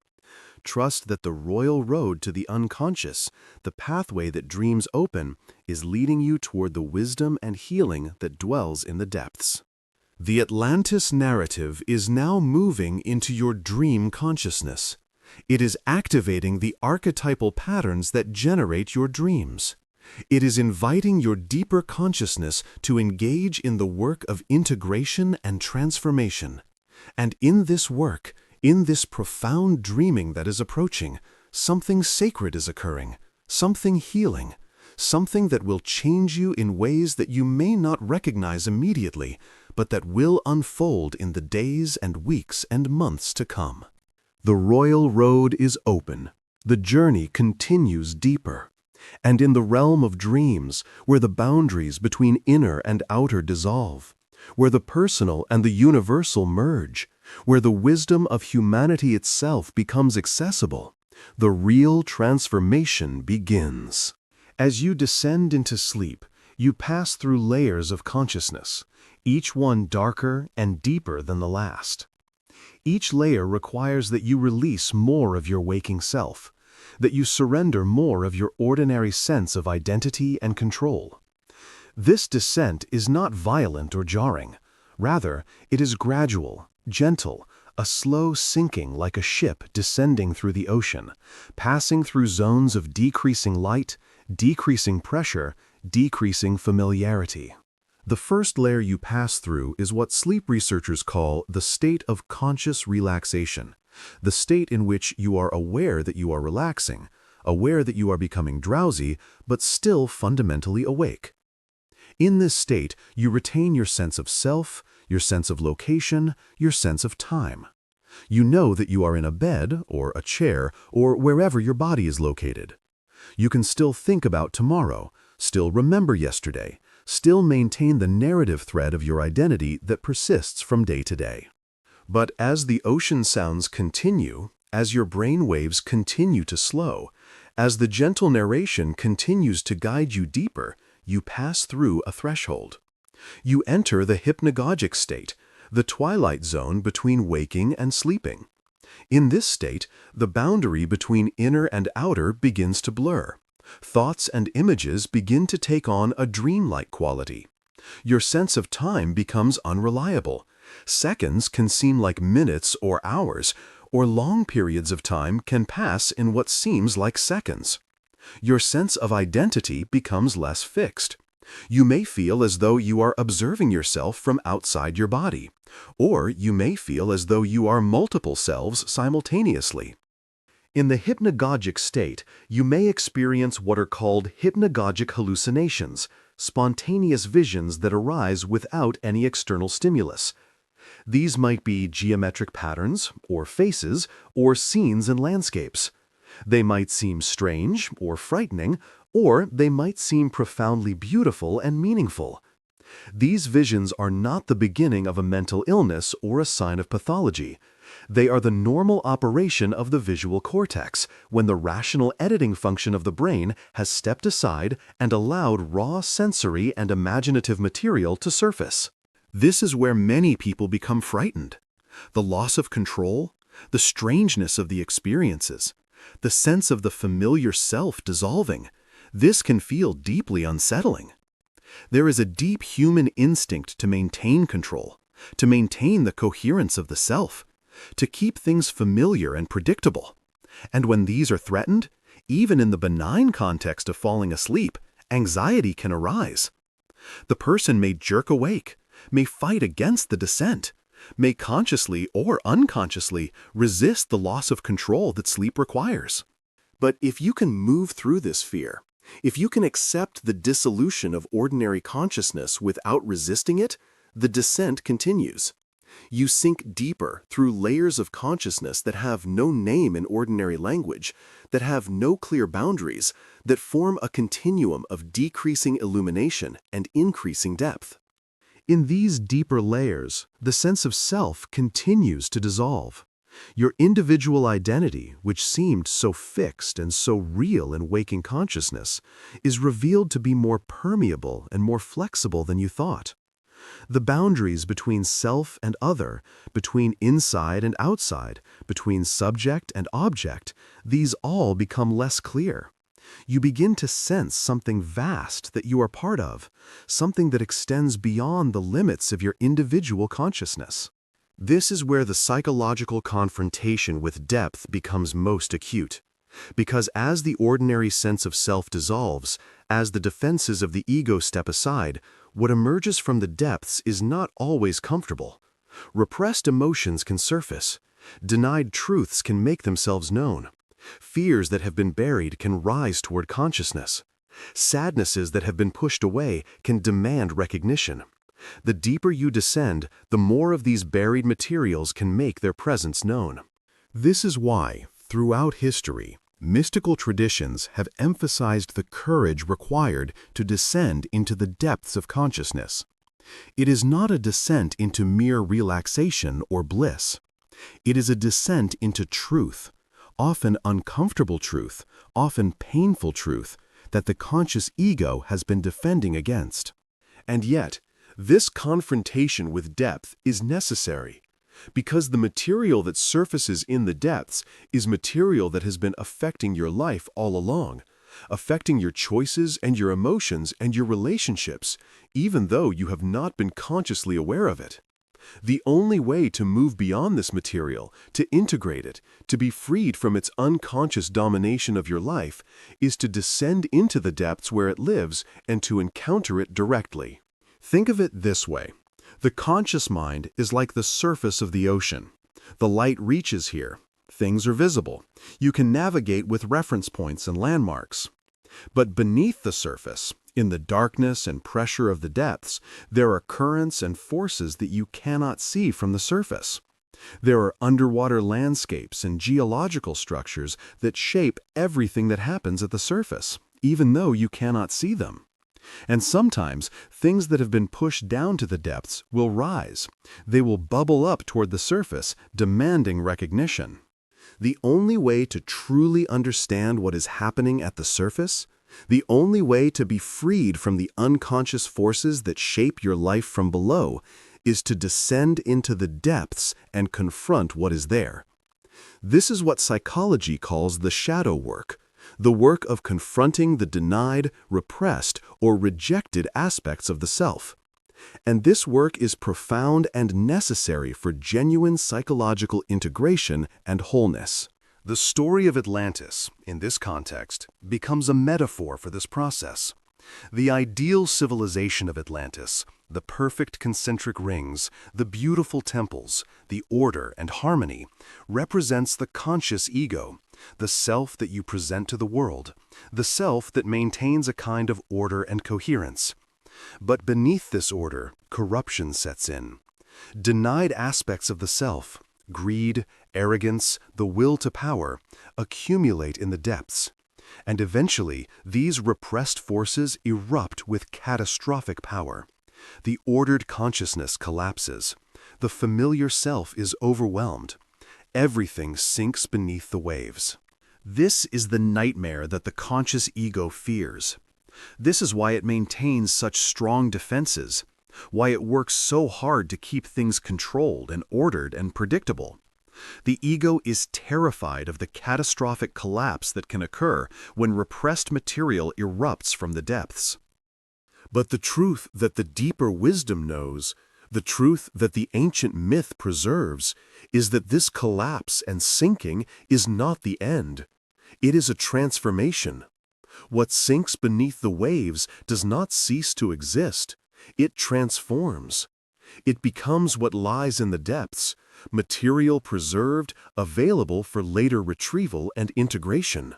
And this is why the journey into the depths, while frightening, is ultimately healing. Because in descending into the depths, in confronting what lies there, in allowing the repressed material to surface into consciousness where it can be acknowledged and integrated, something profound shifts. The conflict between the conscious self and the unconscious material is resolved. The energy that has been tied up in maintaining repression is freed.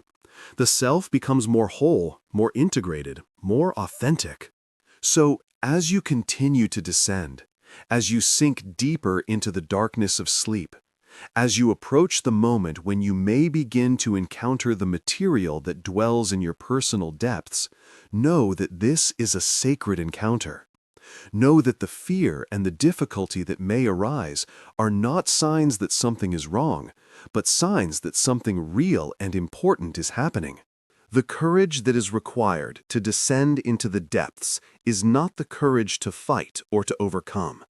Rather, it is the courage to surrender, to release control, to trust that in the darkness there is wisdom, that in the unknown there is healing, that in the depths where the conscious self cannot follow, the deeper self knows how to navigate. And so you descend, deeper and deeper, through layers of consciousness that become progressively more strange, more alien, more unlike the orderly reality of waking consciousness. The Atlantis narrative that you have been immersed in is now inside you, activated in the depths, becoming part of the story that your consciousness is generating as it descends. The waters grow darker. The pressure increases.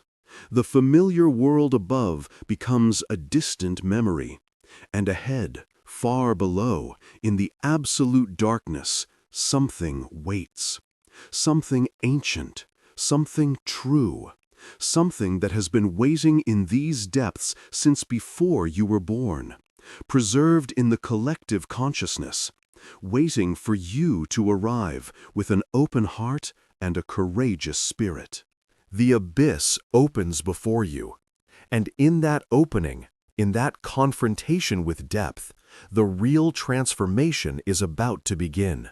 Every human carries within them the ruins of civilizations that once flourished in their psyche.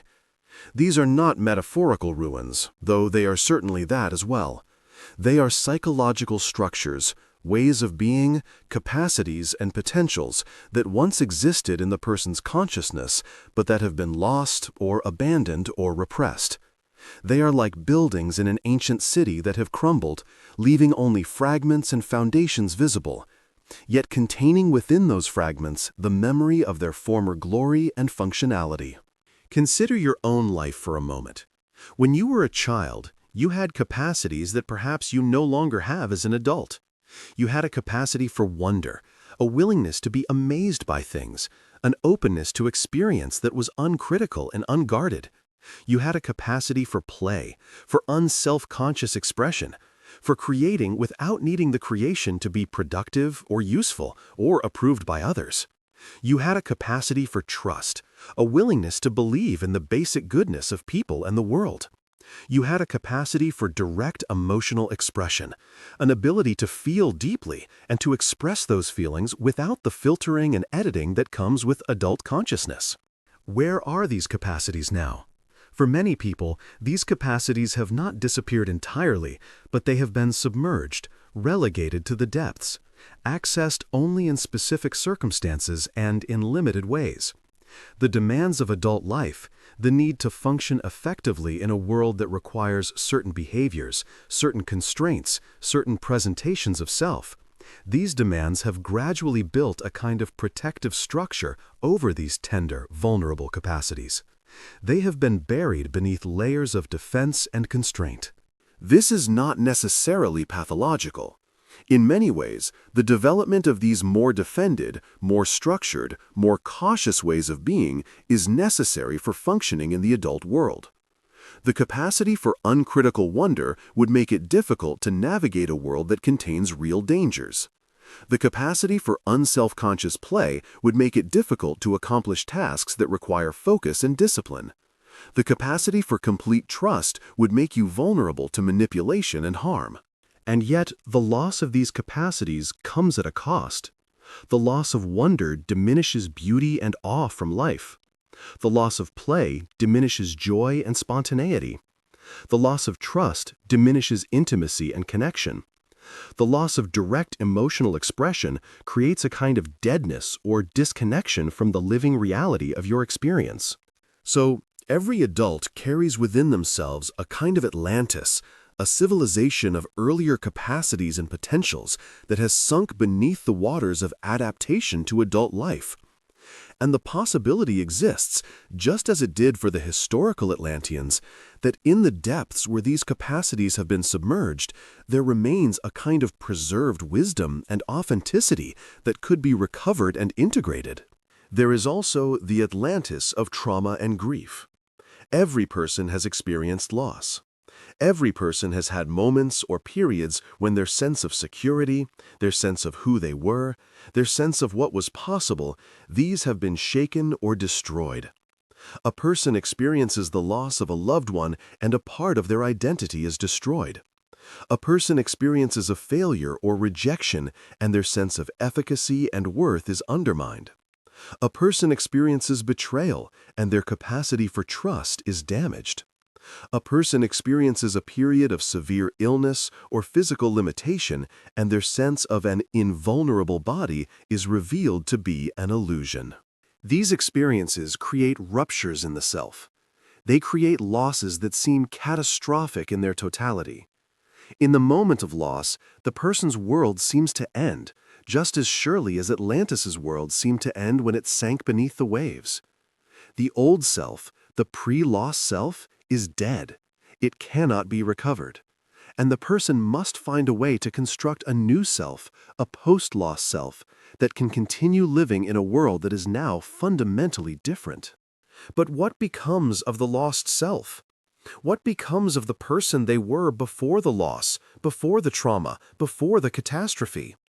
These selves, these identities, do not completely disappear. They sink, like Atlantis, beneath the waters of time and survival. They become submerged in the unconscious mind. They become the material of dreams and memories. They become the source of nostalgia and sometimes of unbearable grief. Yet they are not entirely lost. They are preserved in the depths of consciousness, like archaeological artifacts preserved in ancient ruins, available for later retrieval and integration. A person in therapy might, after many years, begin to retrieve these lost aspects of themselves. A person in meditation or in deep contemplation might encounter the selves that they have abandoned. An artist might recover these lost selves through the process of creation.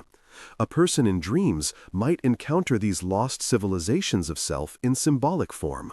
And this recovery, this bringing to consciousness of the lost selves, this integration of abandoned capacities and qualities is one of the primary goals of psychological healing and spiritual development, because the self that is whole is not the self that is defended and constrained and adapted to external demands. Rather, the self that is whole is the self that has integrated the defended aspects with the vulnerable aspects, that has recovered the lost capacities, that has acknowledged and made room for all of the different selves that the person has been or could be. The therapeutic work often involves precisely this kind of descent into the depths to retrieve what has been lost or abandoned.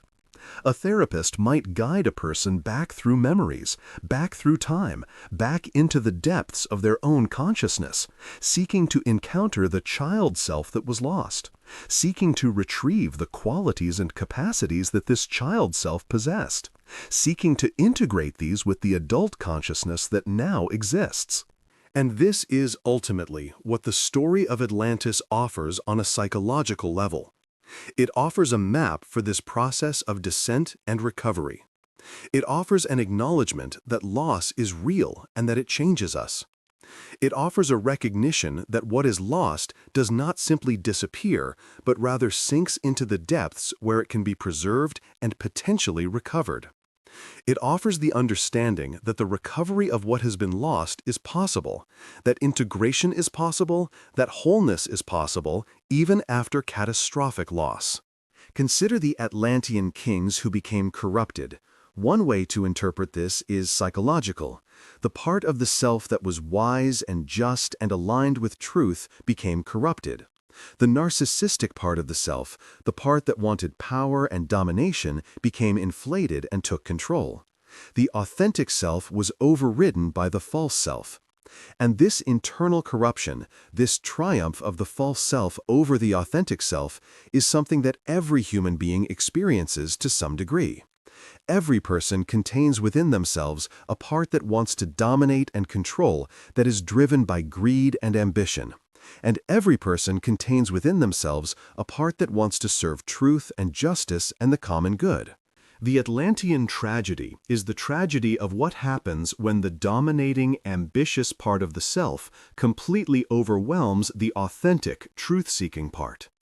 And in the individual psyche, this same tragedy can occur. A person can become so identified with ambition, so driven by the need for power and status, that the authentic self is submerged beneath this false identity. The person becomes like the corrupted Atlanteans, inflated with pride, blind to their own limitations, convinced of their own rightness, unwilling to listen to any voice that contradicts their sense of themselves.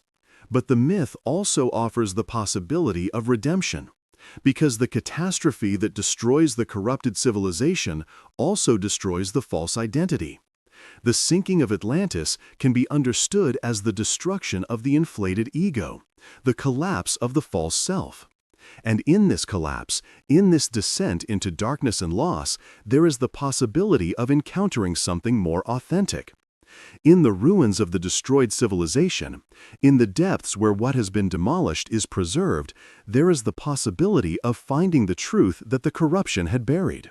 So the work of psychological integration involves, in a sense, allowing the false self to collapse, allowing the defenses and adaptations to fall away, allowing the person to encounter the ruins of what has been destroyed or abandoned or repressed in their own depths. And from this encounter with the depths, from this confrontation with loss and with the preserved fragments of the destroyed civilizations of self, a new and more authentic integration becomes possible. This is what is happening to you now as you descend into sleep, as your consciousness enters the depths where these lost civilizations of self are preserved. The story of Atlantis is activating within you the story of your own losses, your own abandoned selves, your own corrupted identities that need to be dissolved and rebuilt. Your deeper consciousness is being invited to engage in the work of retrieval and integration. And in your dreams tonight, in the vivid symbolic narratives that your consciousness will generate, you may find yourself encountering these lost civilizations of self. You may find yourself descending into waters where structures are collapsing, where what seemed permanent is being destroyed. And in this descent, you may encounter figures or places or symbols that represent the selves you have lost, the capacities you have abandoned, the authentic truth that you have buried beneath adaptation and defense. Do not be frightened by what you encounter. Do not resist the dissolution.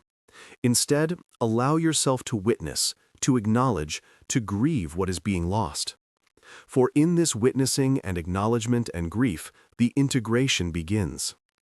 The lost civilization begins to resurface, not in its old form, but transformed. The abandoned capacities begin to be recognized and honored. The authentic self, buried but not destroyed, begins to find its way back into consciousness. Atlantis sank, but its wisdom was preserved in the depths. And you, in these depths of your consciousness, are discovering that your own lost cities, your own abandoned selves, are also preserved. They are not dead, they are waiting. And they are waiting for you to descend deep enough, brave enough, honest enough to encounter them and bring them home. At the heart of Atlantis, at the center of the concentric rings that spiraled inward from the outer boundaries of the civilization, at the innermost sanctum of the island itself, stood the Temple of Poseidon. This was not merely a building of stone and metal, though it was certainly that. It was a sacred space, a place where the boundary between the material and the spiritual, between the human and the divine, was understood to be particularly thin. Close your eyes and imagine approaching this temple. You are passing through the gates of the innermost circle, the most protected and most sacred space of Atlantis. The water channels that surround this circle have been crossed. You are now in the presence of the holy place. The temple rises before you, and its architecture is such that it is almost impossible to grasp its full dimensions from any single vantage point. As you move toward it, your perspective shifts constantly. The proportions of the building seem to change as you move. Doorways appear that were not visible from a different angle.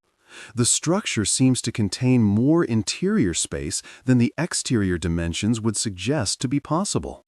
This is not a flaw in the architecture. This is intentional. The temple is designed to humble the human consciousness, to make clear that here is a building that transcends ordinary human scale and ordinary human understanding. The exterior walls of the temple are covered with the precious metal orichalcum, that mysterious substance that Plato described as more precious than gold. The orichalcum glows with an inner light, seeming to capture and amplify the light of the sun, creating a luminescence that is visible even from great distances. As you approach the temple, this light grows brighter, more intense. It is almost overwhelming to look at directly, and yet you cannot tear your gaze away from it.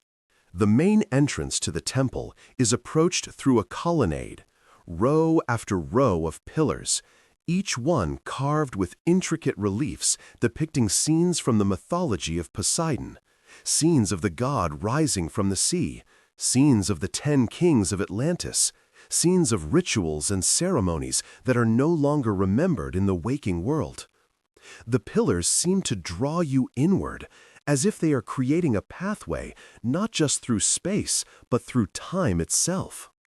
And then you pass through the great bronze doors, doors so large that they seem to represent an almost impossible feat of engineering, and you enter the interior of the temple. The space within is vast beyond comprehension.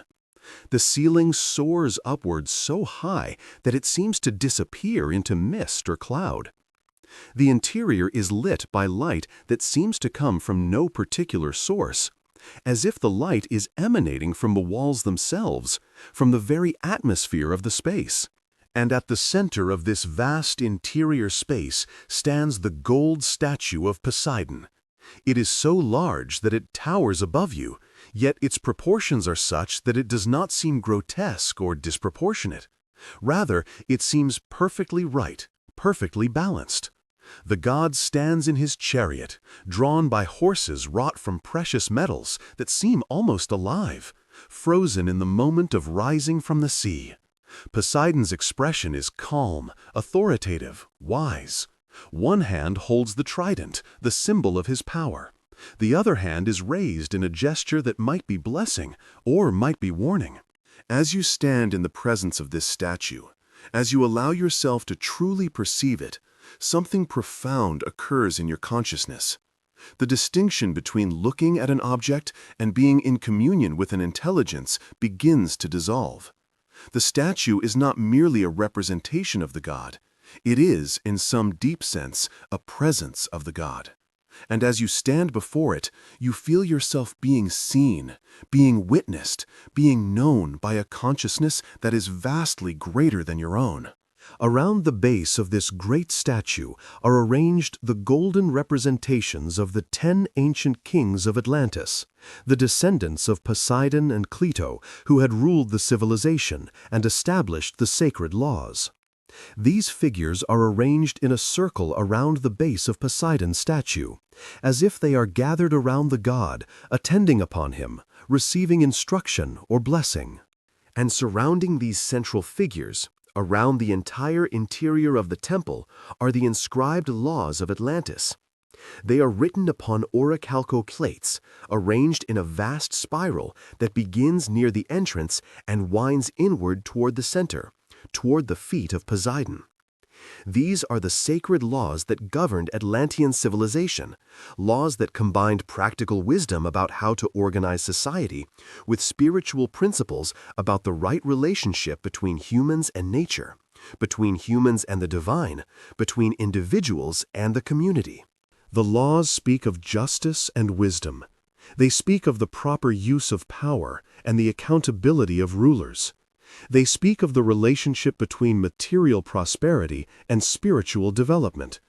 They speak of the limits of human ambition and the necessity of reverence and humility before forces greater than ourselves. These laws were not merely rules imposed from above. They were understood to be expressions of cosmic principle, reflections of the fundamental laws that govern all existence. To stand in the temple of Poseidon was to stand in the presence of these laws made visible. It was to be reminded in the most visceral and direct way of the principles that should govern human life. It was to be in communion with something sacred, something transcendent, something that connected the individual human consciousness to the universal consciousness, to the divine principle that animates existence itself. And now, as you are descending into the deepest layers of your own consciousness, understand that the Temple of Poseidon exists not merely in Atlantis of the mythological past. It exists also in the deepest recesses of your own mind. It is the sacred center of your own consciousness, the innermost sanctum where the most profound truths about existence are preserved. This inner temple is not located in any geographical place. It is located in the layers of consciousness that you cannot reach through ordinary rational thought. It is located in the states of consciousness that dreams access, that meditation reveals, that deep states of relaxation and openness allow us to perceive. And it is accessible to you right now, in this moment, as you sink deeper into this immersive experience of descent and narrative. In this inner temple, the statue of Poseidon represents the principle of wisdom that governs your own being, the deeper intelligence that exists beneath and beyond the conscious ego, the source of intuition and insight, the presence that witnesses your existence without judgment, that knows you completely, that sees both your beauty and your flaws without flinching from either. And the inscribed laws that circle this inner temple represent the principles of your own deepest nature, the values and truths that, when you are honest with yourself, you know should govern your life. Not the rules that were imposed on you by society or family, but the authentic laws that arise from your own deepest wisdom, the principles that, when you honor them, allow you to live with integrity and authenticity. To descend to this inner temple is to return to the source of your own wisdom and authenticity. It is to step outside the noise and confusion of ordinary waking consciousness and to enter a space of profound peace and clarity. It is to place yourself in the presence of something sacred, something that is simultaneously within you and beyond you, something that contains knowledge and wisdom beyond what your individual conscious mind can encompass. In this temple, In this sacred center of your own being, healing occurs. The wounds that have been inflicted by a world that does not always honor what is sacred, the confusions that have arisen from trying to live according to external demands rather than internal truth, the fragmentations of the self that have occurred through adaptation and survival, all of these can be brought to the presence of the divine intelligence that dwells in this inner temple. And in the presence of this intelligence, in the awareness of this sacred space within your own being, integration and healing become possible. Not because you must do something or achieve something or become something, but simply because you have entered into communion with what is most true and most authentic in your own nature. You are approaching this temple now. You can sense it even as you drift deeper into sleep. You can feel the presence of the great statue, the presence of the sacred laws inscribed upon the walls, the presence of something that is simultaneously utterly transcendent and intimately familiar, simultaneously beyond comprehension and perfectly understood by the deepest part of your being. The temple is calling to you. The sacred space at the center of your own consciousness is opening. And in that opening, in that sacred presence, something that needs to be healed in you is being touched by light and wisdom and the eternal presence of what is true. At the heart of Atlantis, at the center of the concentric rings that spiraled inward from the outer boundaries of the civilization, at the innermost sanctum of the island itself, stood the Temple of Poseidon. This was not merely a building of stone and metal, though it was certainly that. It was a sacred space, a place where the boundary between the material and the spiritual, between the human and the divine, was understood to be particularly thin. Close your eyes and imagine approaching this temple. You are passing through the gates of the innermost circle, the most protected and most sacred space of Atlantis. The water channels that surround this circle have been crossed. You are now in the presence of the holy place. The temple rises before you, and its architecture is such that it is almost impossible to grasp its full dimensions from any single vantage point. As you move toward it, your perspective shifts constantly. The proportions of the building seem to change as you move. Doorways appear that were not visible from a different angle. The structure seems to contain more interior space than the exterior dimensions would suggest to be possible. This is not a flaw in the architecture. This is intentional. The temple is designed to humble the human consciousness, to make clear that here is a building that transcends ordinary human scale and ordinary human understanding. The exterior walls of the temple are covered with the precious metal orichalcum, that mysterious substance that Plato described as more precious than gold. The orichalcum glows with an inner light, seeming to capture and amplify the light of the sun, creating a luminescence that is visible even from great distances. As you approach the temple, this light grows brighter, more intense. It is almost overwhelming to look at directly, and yet you cannot tear your gaze away from it. The main entrance to the temple is approached through a colonnade, row after row of pillars, each one carved with intricate reliefs depicting scenes from the mythology of Poseidon, scenes of the god rising from the sea, scenes of the 10 kings of Atlantis, scenes of rituals and ceremonies that are no longer remembered in the waking world. The pillars seem to draw you inward, as if they are creating a pathway not just through space, but through time itself. And then you pass through the great bronze doors, doors so large that they seem to represent an almost impossible feat of engineering, and you enter the interior of the temple.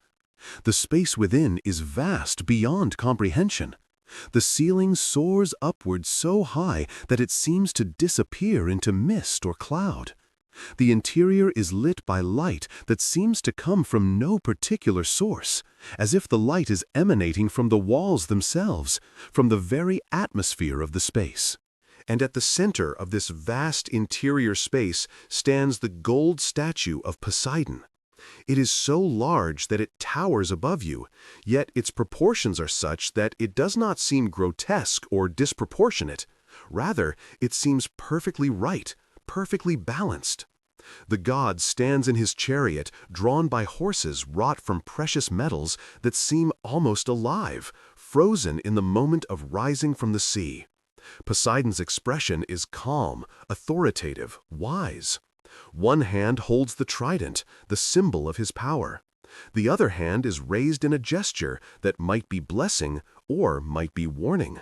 As you stand in the presence of this statue, as you allow yourself to truly perceive it, something profound occurs in your consciousness.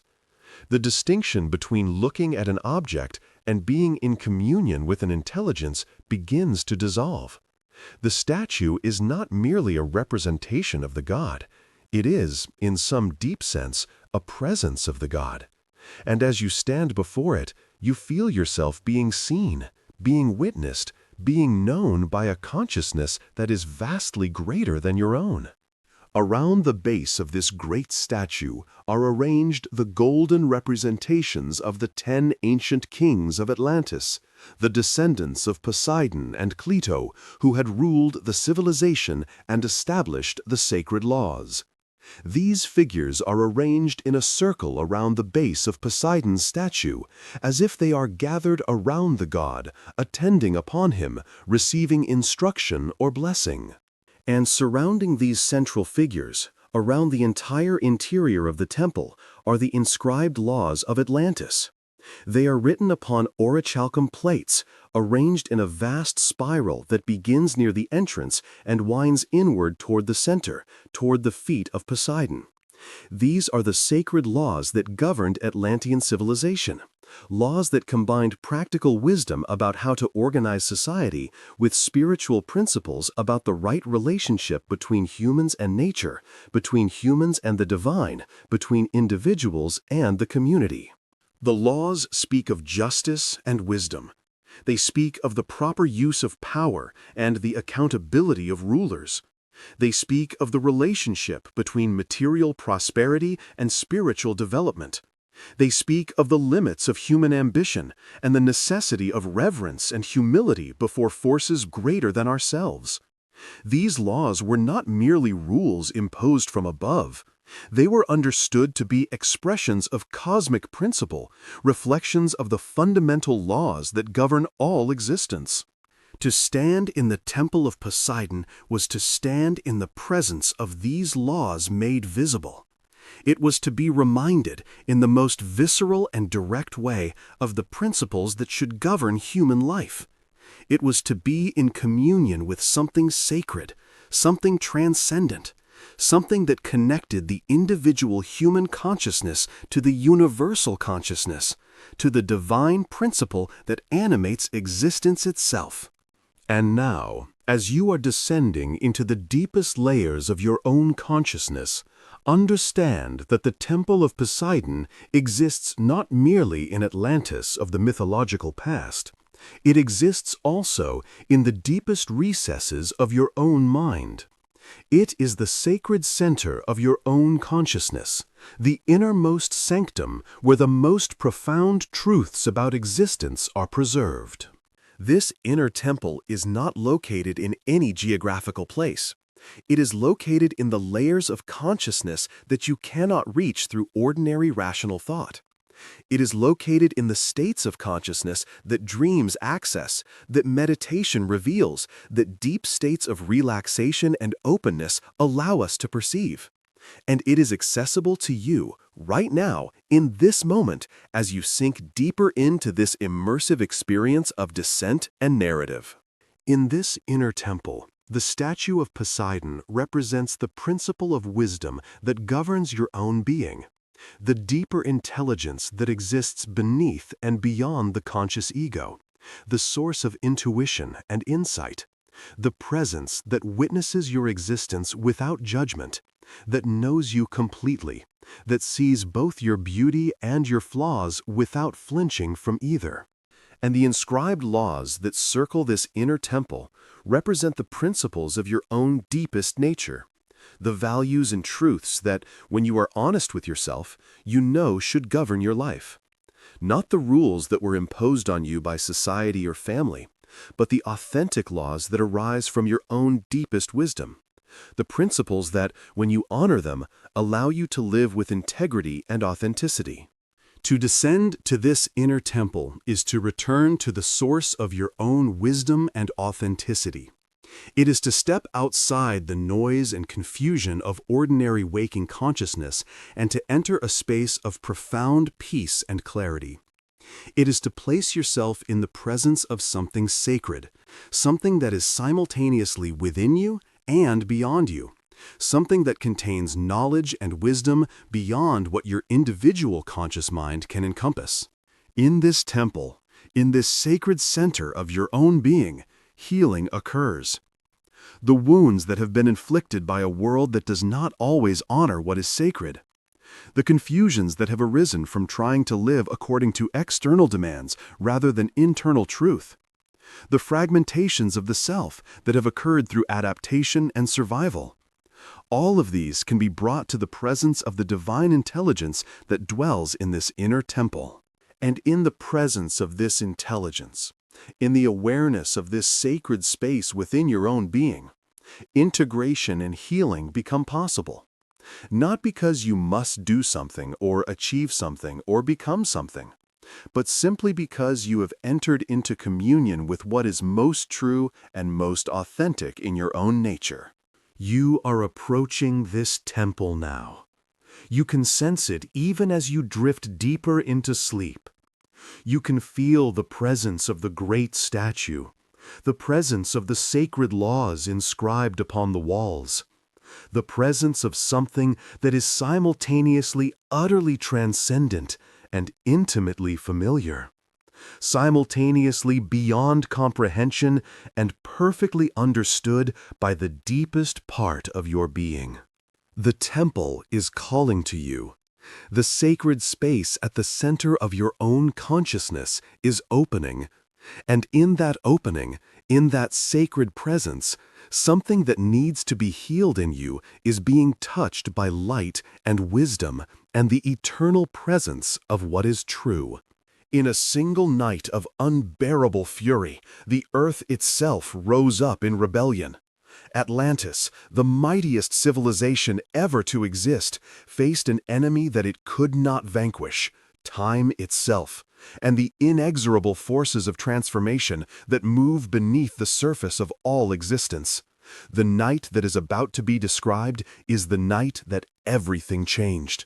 It is the night that separates the world of before from the world of after, a boundary that cannot be crossed, a threshold from which there is no return. The people of Atlantis did not wake suddenly to catastrophe.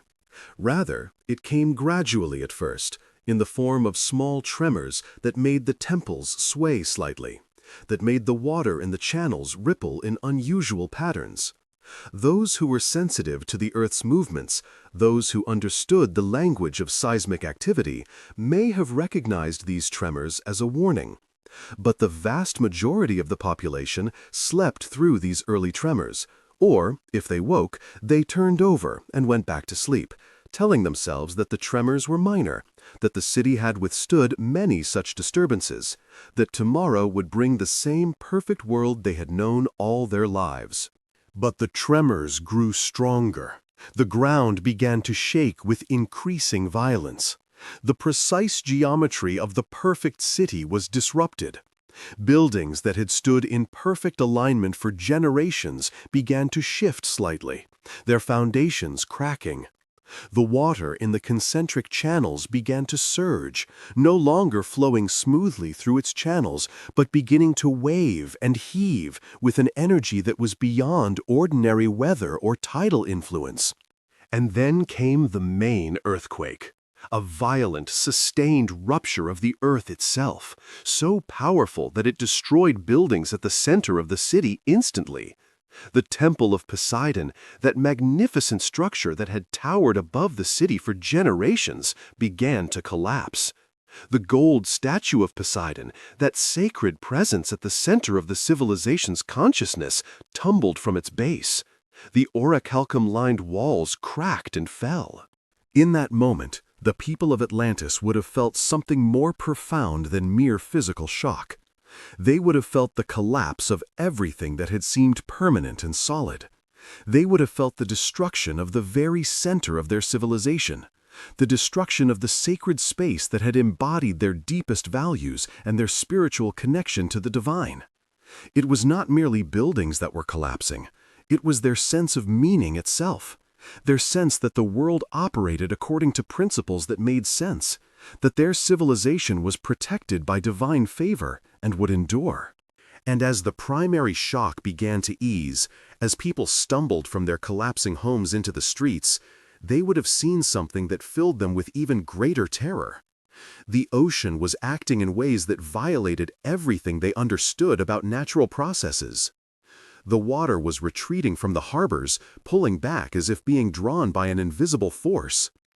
In the harbor, ships that had been floating in water suddenly found themselves stranded on dry ground, their hulls splitting and cracking as they fell. Fish and other creatures of the sea flopped helplessly on the exposed ground, gasping as they were deprived of water. And those who saw this retreating ocean would have understood in an instant what was coming. The ocean always returns. When the ocean retreats so dramatically, so completely, it is because it is gathering itself for something immense. It is drawing back to build the force necessary for a wave of devastating power. And then it came.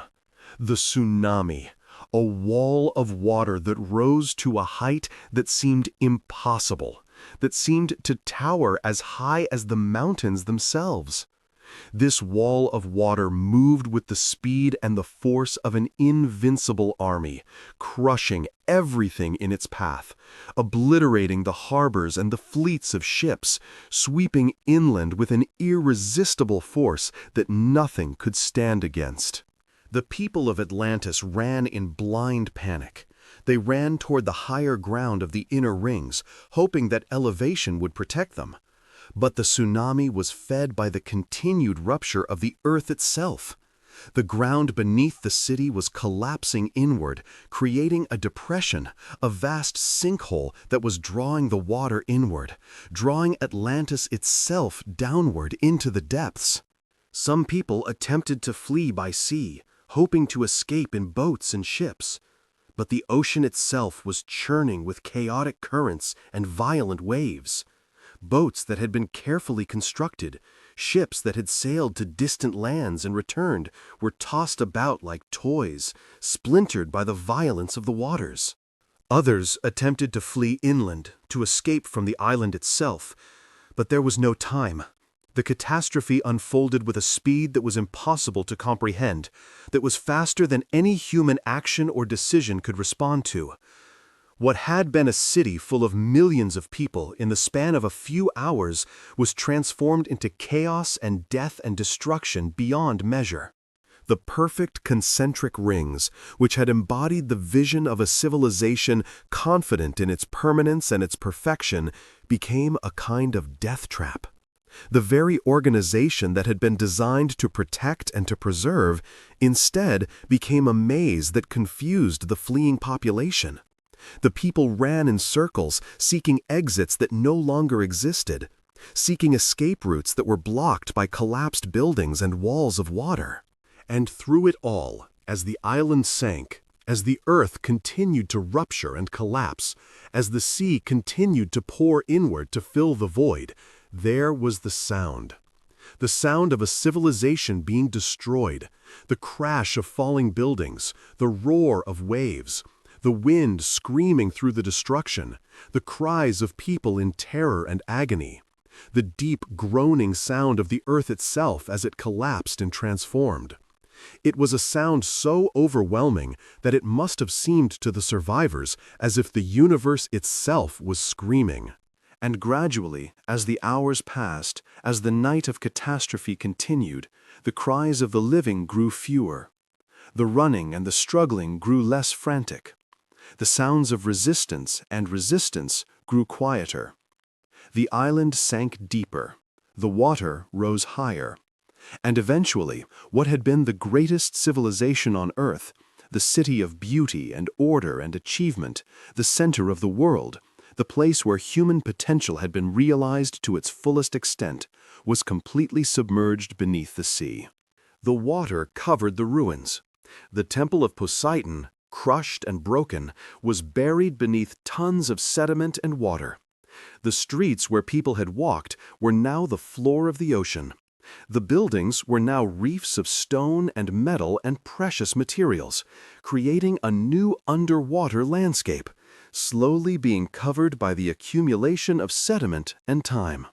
And when it was over, when the catastrophe had run its course, when there was no more movement, no more sound, there was only silence and darkness. The night had changed everything. What had existed was now gone. What had seemed permanent and eternal had been revealed to be temporary and fragile. What had been built with such care and such confidence had been destroyed so completely that in a few centuries people would question whether it had ever existed at all. And yet something remained. In the ruins beneath the sea, preserved by the very water that had destroyed it, fragments of Atlantean civilization were preserved. The laws inscribed on orichalcum plates remained, locked away from the sunlight and the weathering of time. The broken statue of Poseidon lay on the sea floor, its great face turned downward, its presence preserved though its purpose had been destroyed. The very geography of Atlantis, the concentric rings, the channels of water and land, remained as a kind of fossil, evidence of what had been, preserved in the depths. And in the consciousness of the survivors, the few who managed to escape, who managed to find boats and sail away from the catastrophe, who managed to carry the memory of what had happened, Atlantis lived on in a different form. The story was retold. It was passed from person to person, from generation to generation. It was transformed and elaborated and simplified. It became a warning, a parable, a myth that carried wisdom that transcended the specific historical event. And eventually, through Solon and the Critias family and Plato, the story reached us. And the myth that we have inherited preserves something essential about what Atlantis truly was, not primarily a physical city, but a symbol of what is eternal in the human experience, the rise and fall of civilizations, the achievement and the corruption, the pride and the humbling, the building and the destruction, the transformation of the world through forces that seem to come from outside, but that emerge from the very ground we stand on. Now, as you listen to this account of catastrophe, as you imagine the moment of complete transformation, understand that something similar is occurring in your consciousness even now. The structures of ordinary waking consciousness, the fixed sense of self, the familiar patterns of thought, the comfortable certainties, these structures are being shaken by the impact of this narrative, by the depths of consciousness that you are entering. The familiar world is receding. The boundaries are becoming less solid. Something vast and powerful is rising from the depths. Do not be afraid. What is being destroyed is not your essential self. It is the false structures, the defensive patterns, the illusions of permanence that you have built to feel safe in an uncertain world. And in the destruction of these, in the sinking of these false structures into the darkness, something more authentic, something more real has the opportunity to emerge. The catastrophe is not an ending. It is a transformation. And you, in these depths, are undergoing that transformation even now. The ocean did not destroy Atlantis. It preserved it. This is the paradox that lies at the heart of the myth. What appears to be destruction is, in a deeper sense, preservation. What appears to be loss is, in a deeper sense, transformation. What appears to be the end is, in a deeper sense, a beginning of a different kind. Think about what happens when something sinks beneath the waves. The destructive forces that exist on the surface, the wind and the rain, the cycles of freezing and thawing, the weathering and erosion that transforms rock to sand and sand to dust, these forces do not follow below the surface. The deep ocean is, in many ways, a space that is static and unchanging. The pressure is enormous, the temperature is cold, but these conditions preserve rather than destroy. Things that sink to the ocean floor are preserved in a kind of time capsule, their transformation halted or greatly slowed. Archaeologists and paleontologists understand this well. The most detailed knowledge we have about extinct species and ancient civilizations often comes from remains that have been preserved in sediment or in the depths of the ocean. The preservation is so complete that we can sometimes know more about a creature that lived millions of years ago than we know about creatures that lived in historical times but left fewer preserved remains. In the same way, Atlantis, in sinking beneath the waves, entered into a state of preservation. The chaos and destruction of the catastrophe was terrible, yes, but what survived the catastrophe, the fragments and remnants that did not completely disintegrate, was preserved by being submerged. The orichalcum plaques that were inscribed with the sacred laws were sealed off from the world above, protected from degradation and loss. The statues and artifacts and records of Atlantean civilization that sank to the floor of the ocean were placed in a kind of museum, preserved by the very waters that had destroyed the surface structures. And this is not merely a physical phenomenon. On the level of myth and consciousness, the submersion of Atlantis represents a kind of preservation of knowledge and wisdom. The knowledge of Atlantean civilization, the understanding of how to construct buildings with perfect proportions, how to create works of art and beauty, how to organize society according to principles of justice and wisdom, how to understand the relationship between human civilization and the natural world, this knowledge did not disappear when the physical structures were destroyed. Rather, it was preserved in a different form. It was preserved in consciousness. It was preserved in memory. It was preserved in myth. The few survivors of Atlantis who managed to escape the catastrophe and find their way to neighboring lands carried with them the memory of what had been. They told the story of Atlantis, of its beauty and its achievements, of its corruption and its fall, of the catastrophe that had destroyed it. And in the telling and retelling of this story, the knowledge of Atlantis was transmitted. Not the practical knowledge of engineering or architecture, which could not survive the destruction of the civilization itself, but something more precious, the wisdom that the story carried. The understanding of what happens when a civilization allows itself to become corrupted. The knowledge of how pride and arrogance lead inevitably to a fall. The wisdom that what seems permanent and invulnerable can be destroyed in an instant. The knowledge that human achievement, while beautiful and valuable, is also fragile and temporary. This wisdom, preserved in story, traveled across generations and across cultures. It mixed with other stories and other myths. It was transformed and reinterpreted, but its essential message remained. And eventually it reached the Greek world, where Plato encountered it and gave it the philosophical form that we know today. But there is another level on which Atlantis represents a submerged archive, and that is the level of the unconscious mind itself. The unconscious mind can be understood as a kind of ocean, vast, deep, containing currents and pressures and landscapes that are invisible from the surface.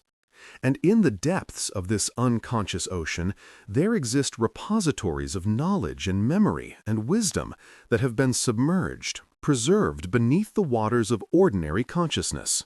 Every person carries within their unconscious mind the record of their entire life, not in the form of explicit memories that can be recalled at will, but in the form of patterns and impressions and associations that influence their behavior and their perceptions without their conscious awareness.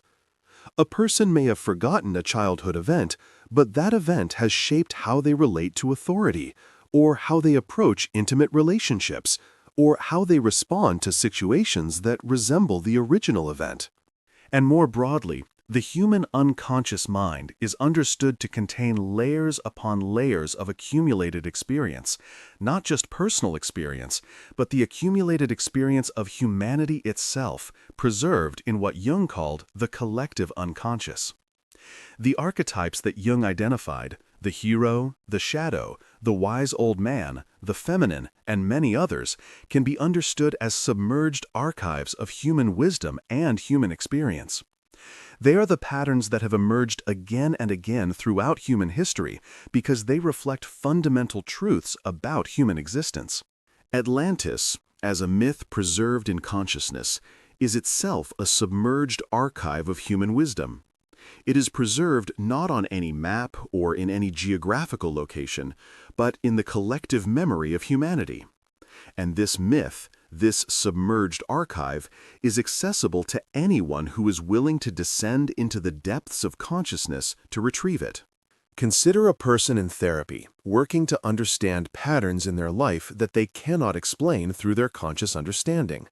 The therapist might invite them to descend into the depths of memory, to go back into childhood, to explore the origins of the patterns they observe. And in this descent, they encounter memories and impressions and understandings that have been preserved in the depths of their unconscious mind. They retrieve from the submerged archive of their own consciousness knowledge and understanding that allows them to integrate and heal. Similarly, a person who descends into deep meditation, who allows ordinary consciousness to quiet and the deeper layers to become accessible, is accessing a kind of submerged archive of wisdom that exists within their own mind. They are not creating this wisdom, they are retrieving it. They are discovering what has been preserved in the depths.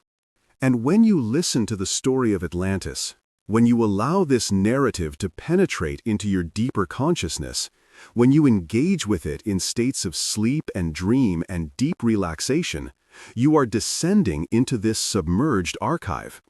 You are not merely hearing a story about a historical or mythological place. You are encountering wisdom that has been preserved in the collective consciousness of humanity. You are accessing the record of human learning and human experience that exists in the depths. The myth of Atlantis has survived for 24 centuries, far longer than any of the actual historical civilizations that it may have been based upon. It has survived because it carries something essential, something true, something that human consciousness recognizes as important and needs to preserve. The myth is the submerged archive, the record preserved in the depths, waiting to be retrieved by those who have the courage and the inclination to descend into the waters and seek it. Now, as you continue to descend into the depths of your own consciousness, imagine that you are approaching this submerged archive. Imagine that beneath the waves of ordinary consciousness, there exist repositories of wisdom and knowledge that have been preserved for you, waiting to be discovered and integrated.